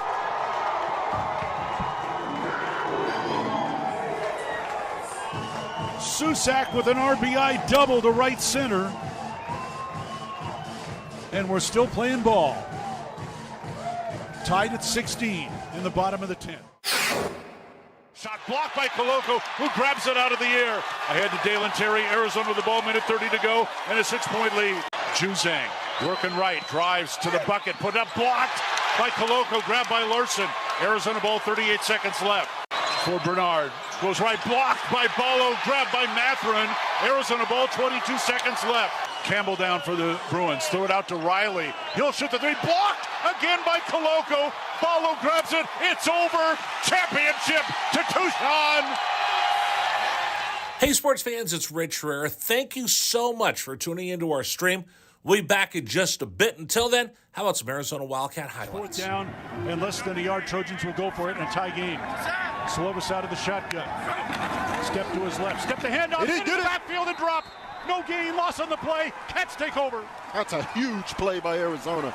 Explosive play in the backfield that time. Shot blocked by Koloko, who grabs it out of the air. Ahead to Dalen Terry, Arizona with the ball, minute 30 to go, and a 6-point lead. Juzang working right, drives to the bucket, put up, blocked by Koloko, grabbed by Larson. Arizona ball, 38 seconds left. For Bernard, goes right, blocked by Ballo, grabbed by Mathurin. Arizona ball, 22 seconds left. Campbell down for the Bruins, throw it out to Riley. He'll shoot the three, blocked again by Koloko. Ballo grabs it, it's over. Championship to Tucson. Dalen Terry quickly the other way, out to Tabellas, down the lane to throw it down with the left hand. Look out. The locomotive slams it home. Hey, sports fans, it's Rich Herrera. Show will be back in just a little bit. Thanks for tuning into our stream. Until then, how about some great moments from the University of Arizona Wildcats? Fourth down and 2, Arizona. Down 14-0. Wildcats on fourth down this year are 12 of 20. Offset backfield. Plummer to throw the ball, looking, throwing towards the back of the end zone, and it's hot! Touchdown, Arizona! Oh, did they need that? My goodness, Booby Curry had to leap in the air to take the ball over the top of the defender, and the Cats are on the field. ASU with the ball, down by 11, 3 have to go, steal by Koloko. He's going to drive the other way and slam it home, and foul by Lawrence. Why Lawrence contested the big man, Christian Koloko, with defensive steal and flush. Lawrence picks up his third foul. Big guys love to play point guard. Koloko looked like one driving down that was from midcourt. 3-point lead again for TCU. Down to 30 seconds left. Mathurin with the ball for the Wildcats. Mathurin around a Koloko screen, picked up by Lampkin. Go outside for Koloko, feed it to Terry, right corner. Terry can't go baseline, circles back out top to Mathurin. 10 to shoot, 16 left in the ballgame. Mathurin, 3 balls straight away, good! That's We're tied. Huge shot for Ben Mathurin in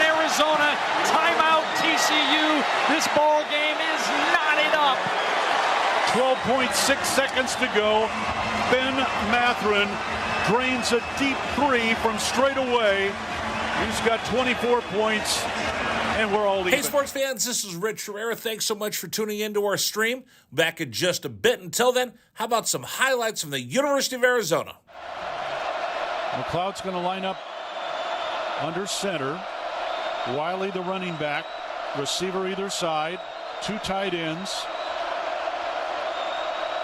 Oregon, 5-man front. They shift. Play fake, rolling right. McLeod looking to throw. Going deep. Down. Trying to find Berryhill. Makes the catch inside the 25-yard line. Still loose inside the 15. First down, Arizona. What a play by McLeod. He was smacked, but he had the presence of mind to know where Berryhill was. He threw the ball. He underthrew the ball, and Berryhill was looking back at it and made a great play on the ball. An amazing play by Jordan McLeod. Brown will take the snap a yard deep in the end zone. Straight back to throw. Has some time. Steps up in the pocket. The Wildcats have got him for a safety. Second safety Arizona has recorded this season. It's a 24-12 ball game, and the Cats will get the ball. That's big Pulling time. on the field is a safety. Yes, that's big time by Arizona. That time defense did a great job of just closing the pocket from the inside, and then the pressure on the outside by Abear. They just got him. They just got there. They won their blocks that time. Excellent job by Arizona defense and really changing the momentum of this game.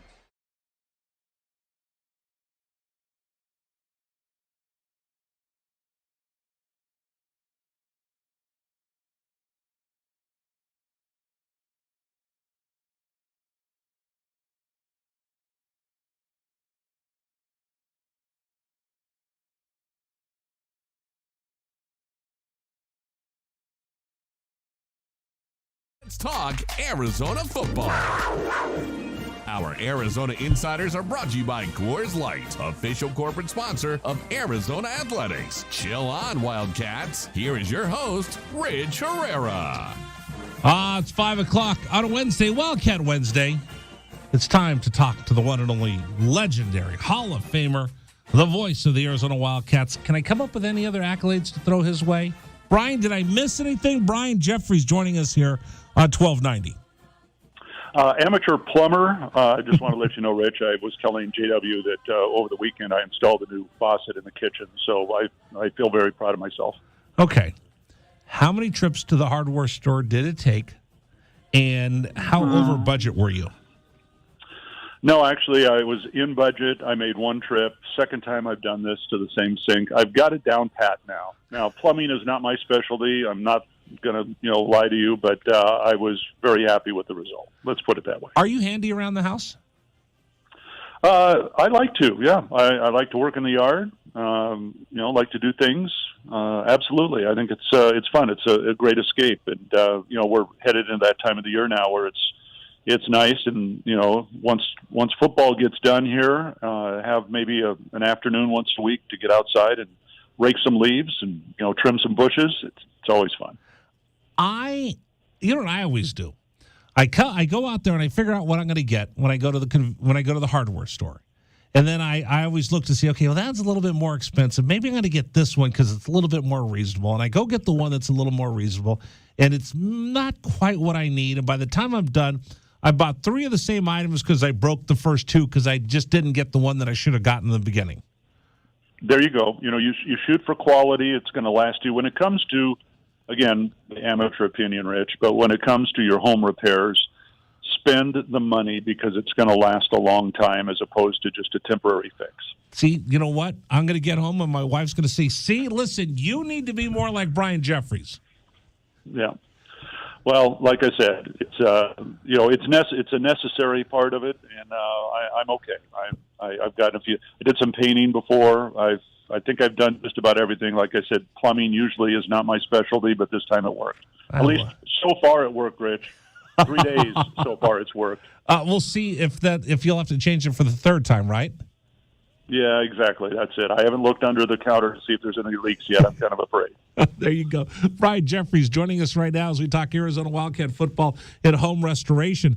Let's talk a little bit about what's going on this week for Arizona. Homecoming week. This is going to be a big week. There's going to be so many alumni that are coming back, and you really get the best of both worlds, Brian. You get the Larry Smith guys are going to come back because Vance Johnson's going into the Ring of Honor. And then, of course, you get the Dick Tomey folks that are going to come in for Ortiz Jenkins going into the Ring of Honor. This really is going to be a special weekend at Arizona Stadium. Well, homecoming is always fun because of the reasons you just mentioned. And, you add to that the three that are going onto the Ring of Honor. And I might add that, and I have nothing but great things to remember and think about Vance Johnson, Ortiz Jenkins. Vance was down at the Jedfish radio show a couple weeks ago, hadn't seen him in years. Ortiz comes to town quite a bit. But the family that I'm most excited to see on Saturday is the family of John Button Salmon. And I didn't know, and I will give accolades for those who have found his great nieces, Debbie Salmon and Dabney Salmon, who are going to be there. Niece Linda Hamilton's going to be there. I just think that, to me, sends chills to think that members of his family are going to be able to be here to watch that ceremony. So, like I said, OJ and Vance, huge parts of Arizona's success. I'm excited to see the Salmon family back in Tucson. Have they been back anytime soon or had much connection?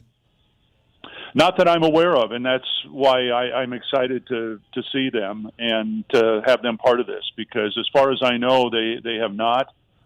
He was already put into the Hall of Fame, but that was back in the mid-'70s, and so it's possible that they were here for that, but this is the first time that I will have seen any of them, and I was just really thrilled to know that, direct relatives like that, when you have people with the last name of Salmon, right, and you're honoring John Button Salmon, that's pretty special. This isn't the same, but this is as close as I've ever experienced. The founder of my college fraternity is buried in Bisbee. And, there's like 200 chapters, and we found his great-great-grandson, same name, James Thompson Kingsbury, and we found him in Bisbee, and we said, hey, did you realize that your great-grandfather started this college fraternity? He had no idea of the fact that there's thousands of kids that have had to memorize his grandfather's name, and we showed him this book, and he goes, I had no idea. So I wonder if that's what it's going to be like for the Salmon family. Will they really understand there's not a day that goes by that his immortal words aren't repeated somewhere in Tucson? Well, actually, yeah, absolutely. I mean, it's great history. It's just a great story to go back and relive. I mean, it's a sad story, but at the same time, one that has lived and will live on forever. And for those that don't know, and this is something else that is fairly recent, not within the last couple of years, but there is a memorial to him up on Highway 79, which is the Florence Highway at the site of the accident back in 1926. And so if you ever decide to go up I call it the back road to Phoenix. Yeah. When you just get north of Florence, make sure you stop there and just take a couple minutes, because it tells you a little bit, again, about how much he has meant to this university and in particular the athletic program. We were just talking about this, that his story mirrors that of George Gipp, win one for the Gipper, and they become lore and legend. And the win one for the Gippers kind of faded away in recent memory, and when you think of Notre Dame football, you think of the sign "Play Like a Champion" today. But the immortal words of Button Salmon live on, and I think they've only gotten stronger over the years. I think when I moved here 40-some years ago, that was the first thing that I learned about. First thing I was told is, you need to know the story of Button Salmon, you need to know the story of Bear Down, and so it is of significance, and not many schools can say that they have a story like this. And yes, Notre Dame does. And, because of their national stature, I think that's something that has lived. It's been in movies, etc., books. But, and a lot has been written about Button Salmon because, the fact that he passed away and uttered those immortal words are certainly special. But, let's keep in mind, he was student body president, he was quarterback, he played on the baseball team. He meant a lot more to the university when he was there. He didn't grow up in Tucson. He was born in Texas. He spent a lot of you mentioned Bisbee. His family moved to Bisbee in 1907, and so that's how he found his way to the University of Arizona. And so just, having that connection, I think, that's lasted this long is just something very special. And any of the new athletes, student athletes, when they arrive here for their freshman year, that's one of the first things that they learn. And it's amazing when you talk to them and they've read the story, how special it is to them when they understand the history and what it's meant to the university. I think it's fantastic that his statue, his bust, is in front of the football facility. When you walk in there, and you know what really humanizes him for me, because you look at the plaque and you go, okay, that's history. I look at the bottom, they said member of Sigma Nu. That really kind of reminds you that he was a college kid that inspired everybody. Yeah, young man that left us all too soon. And so I love seeing that all the time. I remember when, of course, they first erected it. It was over by McHale Center, and that's before the football facility was built. So they appropriately moved it over there, and it's just another reminder. And I think thousands of people walk by that, in particular going in and out of Arizona Stadium for football games. And it's something that everyone has to remember what it's done for the school and what it means to the athletic program, the football team in particular. Absolutely. We're talking with Brian Jeffries right now, voice of the Arizona Wildcats. Let's talk a little football. The University of Southern California coming in, prolific offense, punishing defense. Arizona and USC have a bye coming into this game. What are the early storylines in your mind? Well, USC is USC, but then it's not. Yes, very talented, as always. There's a reason that program, with few exceptions, has been in the top 25 year in and year out now for decades. But Lincoln Riley has also brought a new twist to them on the offensive end. They're throwing the ball more. There's not, student body right doesn't exist, at least to the extent that it did. He's got a great quarterback in Caleb Williams, and transfer portal, and then Travis Dye, transfer portal.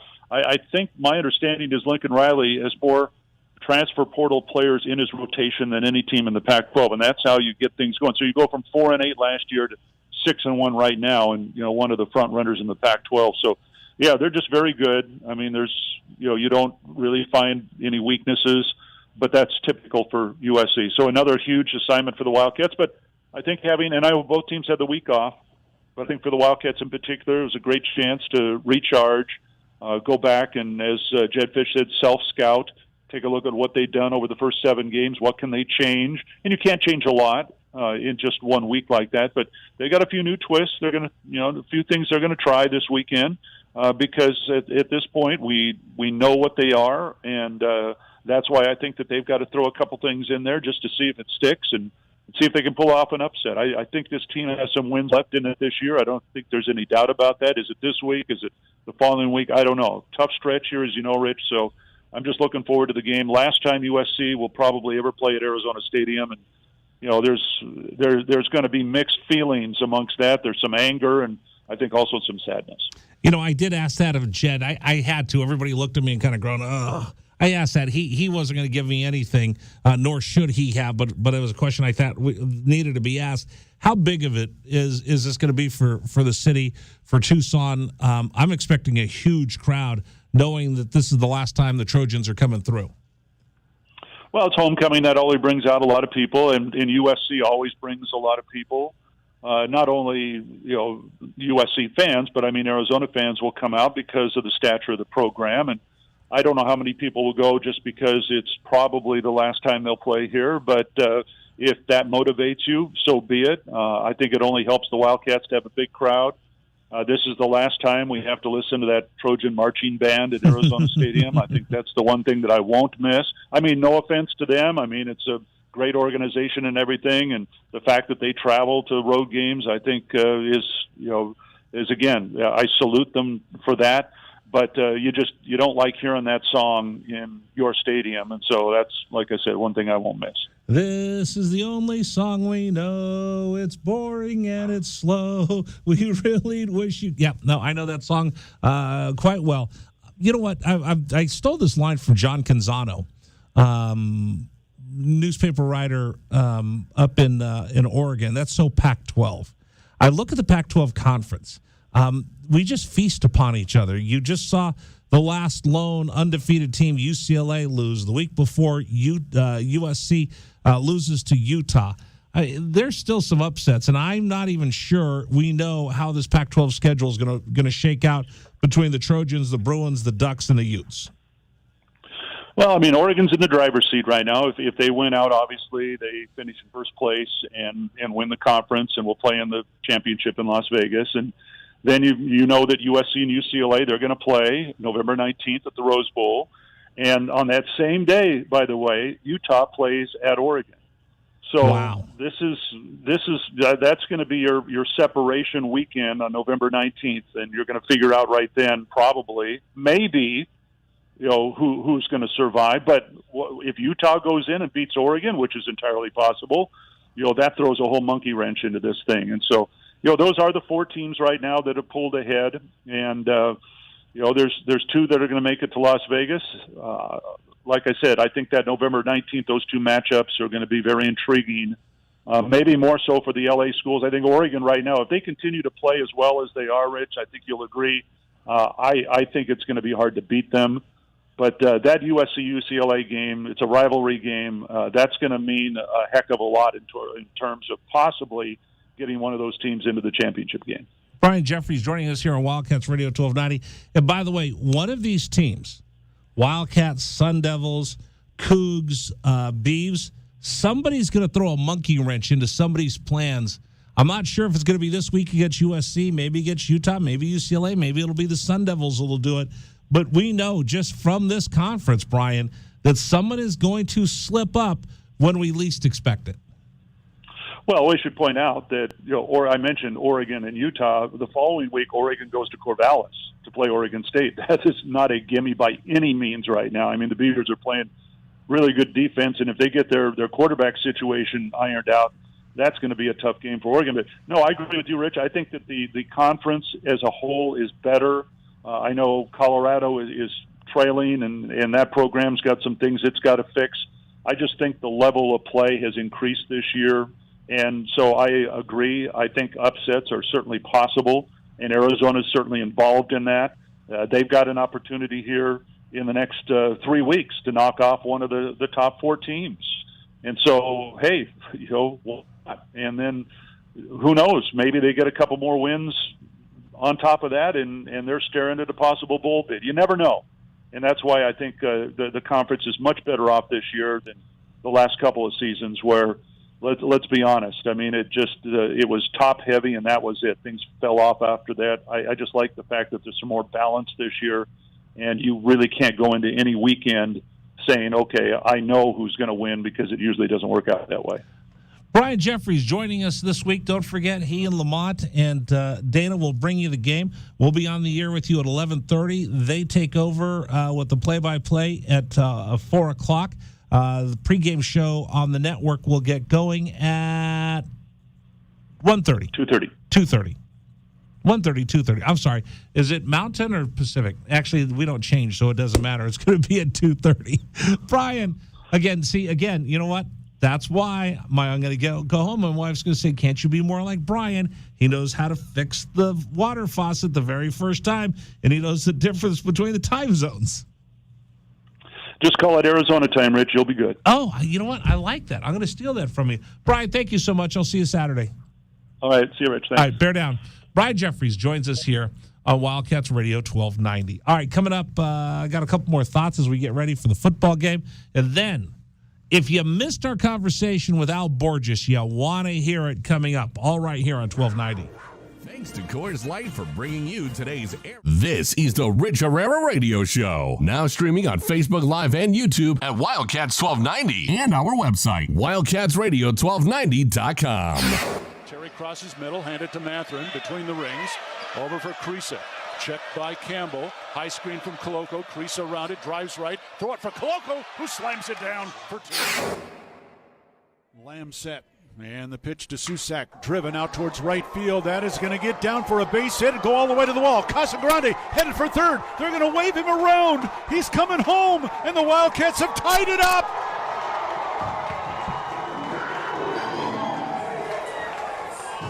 Susak with an RBI double to right center. And we're still playing ball. Tied at 16 in the bottom of the 10th. Shot blocked by Koloko, who grabs it out of the air. Ahead to Dalen Terry, Arizona with the ball, minute 30 to go, and a 6-point lead. Juzang working right, drives to the bucket, put up, blocked by Koloko, grabbed by Larson. Arizona ball, 38 seconds left. For Bernard, goes right, blocked by Ballo, grabbed by Mathurin. Arizona ball, 22 seconds left. Campbell down for the Bruins, throw it out to Riley. He'll shoot the three, blocked again by Koloko. Ballo grabs it, it's over. Championship to Tucson. Hey, sports fans, it's Rich Herrera. Thank you so much for tuning into our stream. We'll be back in just a bit. Until then, how about some Arizona Wildcat highlights? 4th down and less than a yard. Trojans will go for it in a tie game. Slovis out of the shotgun. Step to his left. Step the handoff. It is good. Backfield and drop. No gain. Loss on the play. Cats take over. That's a huge play by Arizona. Explosive play in the backfield that time. Shot blocked by Koloko, who grabs it out of the air. Ahead to Dalen Terry, Arizona with the ball, minute 30 to go, and a 6-point lead. Juzang working right, drives to the bucket, put up, blocked by Koloko, grabbed by Larson. Arizona ball, 38 seconds left. For Bernard, goes right, blocked by Ballo, grabbed by Mathurin. Arizona ball, 22 seconds left. Campbell down for the Bruins, throw it out to Riley. He'll shoot the three, blocked again by Koloko. Ballo grabs it, it's over. Championship to Tucson.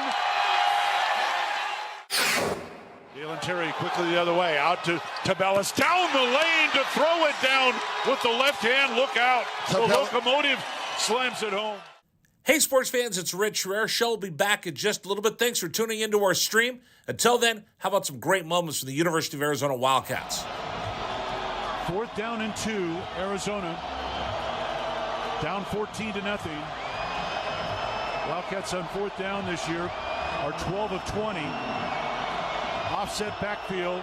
Plummer to throw the ball, looking, throwing towards the back of the end zone, and it's caught. Touchdown, Arizona. Oh, did they need that? My goodness. Booby Curry had to leap in the air to take the ball over the top of the defender, and the Cats are on the field. ASU with the ball, down by 11, so they have to go. Steal by Koloko. He's going to drive the other way and slam it home, and foul by Lawrence. Why Lawrence contested the big man, Christian Koloko, with defensive steal and flush. Lawrence picks up his 3rd foul. Big guys love to play point guard. Koloko looked like what, driving down that was from midcourt. 3-point lead again for TCU. Down to 30 seconds left. Mathurin with the ball for the Wildcats. Mathurin around a Koloko screen, picked up by Lampkin. Go outside for Koloko, feed it to Terry, right corner. Terry can't go baseline, circles back out top to Mathurin. 10 to shoot, 16 left in the ballgame. Mathurin, 3 balls straight away, good! That's We're tied. Huge shot for Ben Mathurin in Arizona. Timeout TCU. This ball game is knotted up. 12.6 seconds to go. Ben Mathurin drains a deep 3 from straight away. He's got 24 points, and we're all even. Hey, sports fans, this is Rich Herrera. Thanks so much for tuning into our stream. Back in just a bit. Until then, how about some highlights from the University of Arizona? McLeod's going to line up under center. Wiley, the running back. Receiver either side. 2 tight ends. Oregon, 5-man front. They shift. Play fake, rolling right. McLeod looking to throw. Going deep. Down, trying to find Berrios. Makes the catch inside the 25-yard line. Still loose inside the 15. First down, Arizona. What a play by McLeod. He was smacked, but he had the presence of mind to know where Berryhill was. He threw the ball. He underthrew the ball, and Berryhill was looking back at it and made a great play on the ball. An amazing play by Jordan McLeod. Brown will take the snap. Superstore, located at Oracle and Limberlost in Tucson. Shop with the pros, as today we celebrate the tradition of the Arizona Wildcats on Wildcats Radio 1290. Hey, JW, do you got any cash on you? What do you need, a loan? No, I just had this. Somebody just sent me this message. This is an unbelievable investment, so profitable and real. Mrs. Olivia James, an expert online trader. I read some reviews about her good works in trading and decided to give it a try, and it came out great. With an investment of $1,500 in cash, I ended up making $18,500 in just a few days. I recommend you call her right now. Please wire me the $1,500 and you'll be able to make the money that I made. I've had people trying to get in touch with me because my car warranty may be out of date. Like that, I've heard a lot about car warranty these last few. That's the meme. Like that's all anybody talks about is car warranty nonsense. Now, when you pick up the phone, do you pick up? I don't. Okay. No, I just voicemail. Every once in a while, though, if I think it's a doctor calling, and I picked it up, and then you hear the ding of that it's a Google call, right? And they're asking me about open enrollment. Yeah. Or I will the car warranty people call me a lot. You get solar calls? I don't know. I get a lot of solar calls asking me if I live in a house that I lived in Florida 10 years ago. Do you still live at? And they give me my Florida address. I go, and this is bad. Sometimes I'll play along with them. As a matter of fact, I do. They'll go, oh, great. Do you pay this much for? Yeah, I do. That's awesome. Would you like to save money? Can you tell me how to save money? Yes, I can. And they'll go through all the pre-qualifying questions. Now, does this make me a bad person if I keep them on the line and I waste their time? My greatest new passion, not to answer your question with a statement, but the answer is no. But there's a new thing, not new, but in the last 3-4 years, there's people who are quite adept at, it's not hacking, but it's just knowledge of how networks work. And what they do is they go to these spots in India and Pakistan is where a lot of these places are. No disrespect to those countries, but it's just a lot of these call centers come from there. And they'll hack into the CCTV stuff. And they'll get involved with a call with one of them and then start talking about like what the person next to them is wearing. Oh, have you seen those? Them. Yeah. So like it's really fun to watch some of those videos of people. Yes. Because those people, they're calling people from halfway around the world and scamming them. They're never going to meet that person. It's a very impersonal thing. But when you turn it around on them and start talking about personal details, it's great. I saw one on YouTube, and the guy, he's like, well, that's great, Fred. Where did you get that red shirt that you're wearing? Exactly, yeah. And he goes, what? He goes, the red shirt you're wearing right now. One of the ones I saw, he started listing off the names of all the people that were surrounding the woman that she's like, what's my name? And he told her what her name was, and she's like, she freaked out and threw the phone down. Somebody else picked it up. How did you know what her name was? And he's like, well, I know what your name is too, and it's this, and and the guy sitting next to you is this name and stuff, and they were running around that call center like with their hair on fire and he was watching like you could see it through the video camera the whole time. We have smart people here. Can't somebody help me do that? I mean, are you going to be moving back to Florida? Because like that's all the calls you're getting is something about, home ownership in Florida. No, I get the open enrollment. I get the car warranty all the time. I don't sign up for a lot of new mailing lists and such. So I feel like I'm not as inundated with those kind of calls as the average person might be. But I get that all the time. So on the car warranty, I will say yes. What does it cover? And they start going, what happens if I'm in the car and I'm riding with my friend who happens to be an alien? And they'll say something like, well, no. It doesn't matter their resident status. I go, no, alien from another planet. And they'll go, what? I go, what? Well, if I'm riding with somebody, I have a friend from Mars, and we ride along together, does he get covered under this car warranty? Or is this something that I need to get? Do you have an intergalactic? And then that's when they hang up. I think wasting a little time of the time wasters is a good strategy in general. Well, because the longer that I'm bothering them for bothering me, then there's one less person. I don't remember the exact quote, but I remember Jerry Seinfeld on his show had a great line. Something about like, I'll call does you it bother you? Like if it's like, can I get your number so I can call you back? Because like we can't do that, sir. It's like, oh, does it bother you when I call you at your house late at night? Now you know how I feel. Hangs up or something like that. And I was, by the way, in college, I was a telemarketer. I had that for a job. I sold baskets for the House of Almonds. So we would call doctors' offices because doctors would give holiday presents. So I'd call up, hi, I'm Rich from House of Almonds. Can you tell me who takes care of your gift giving for the doctor for the holidays? And sometimes go jump lake, hang up on me. But sometimes I was actually pretty good at it. This was in college? Yeah. So what was the almond industry like in 1926? I tried. I was trying to go with an age joke there, but it didn't really work out. No, it worked out pretty well. Back in my day, Right. we had two kinds of almonds, salted and unsalted. Now, they've got these crazy chocolate-covered almonds. I don't get it, these kids and their rock and roll music. All right, so it's okay that I harass when you call me and you bother me. I'll tell you what.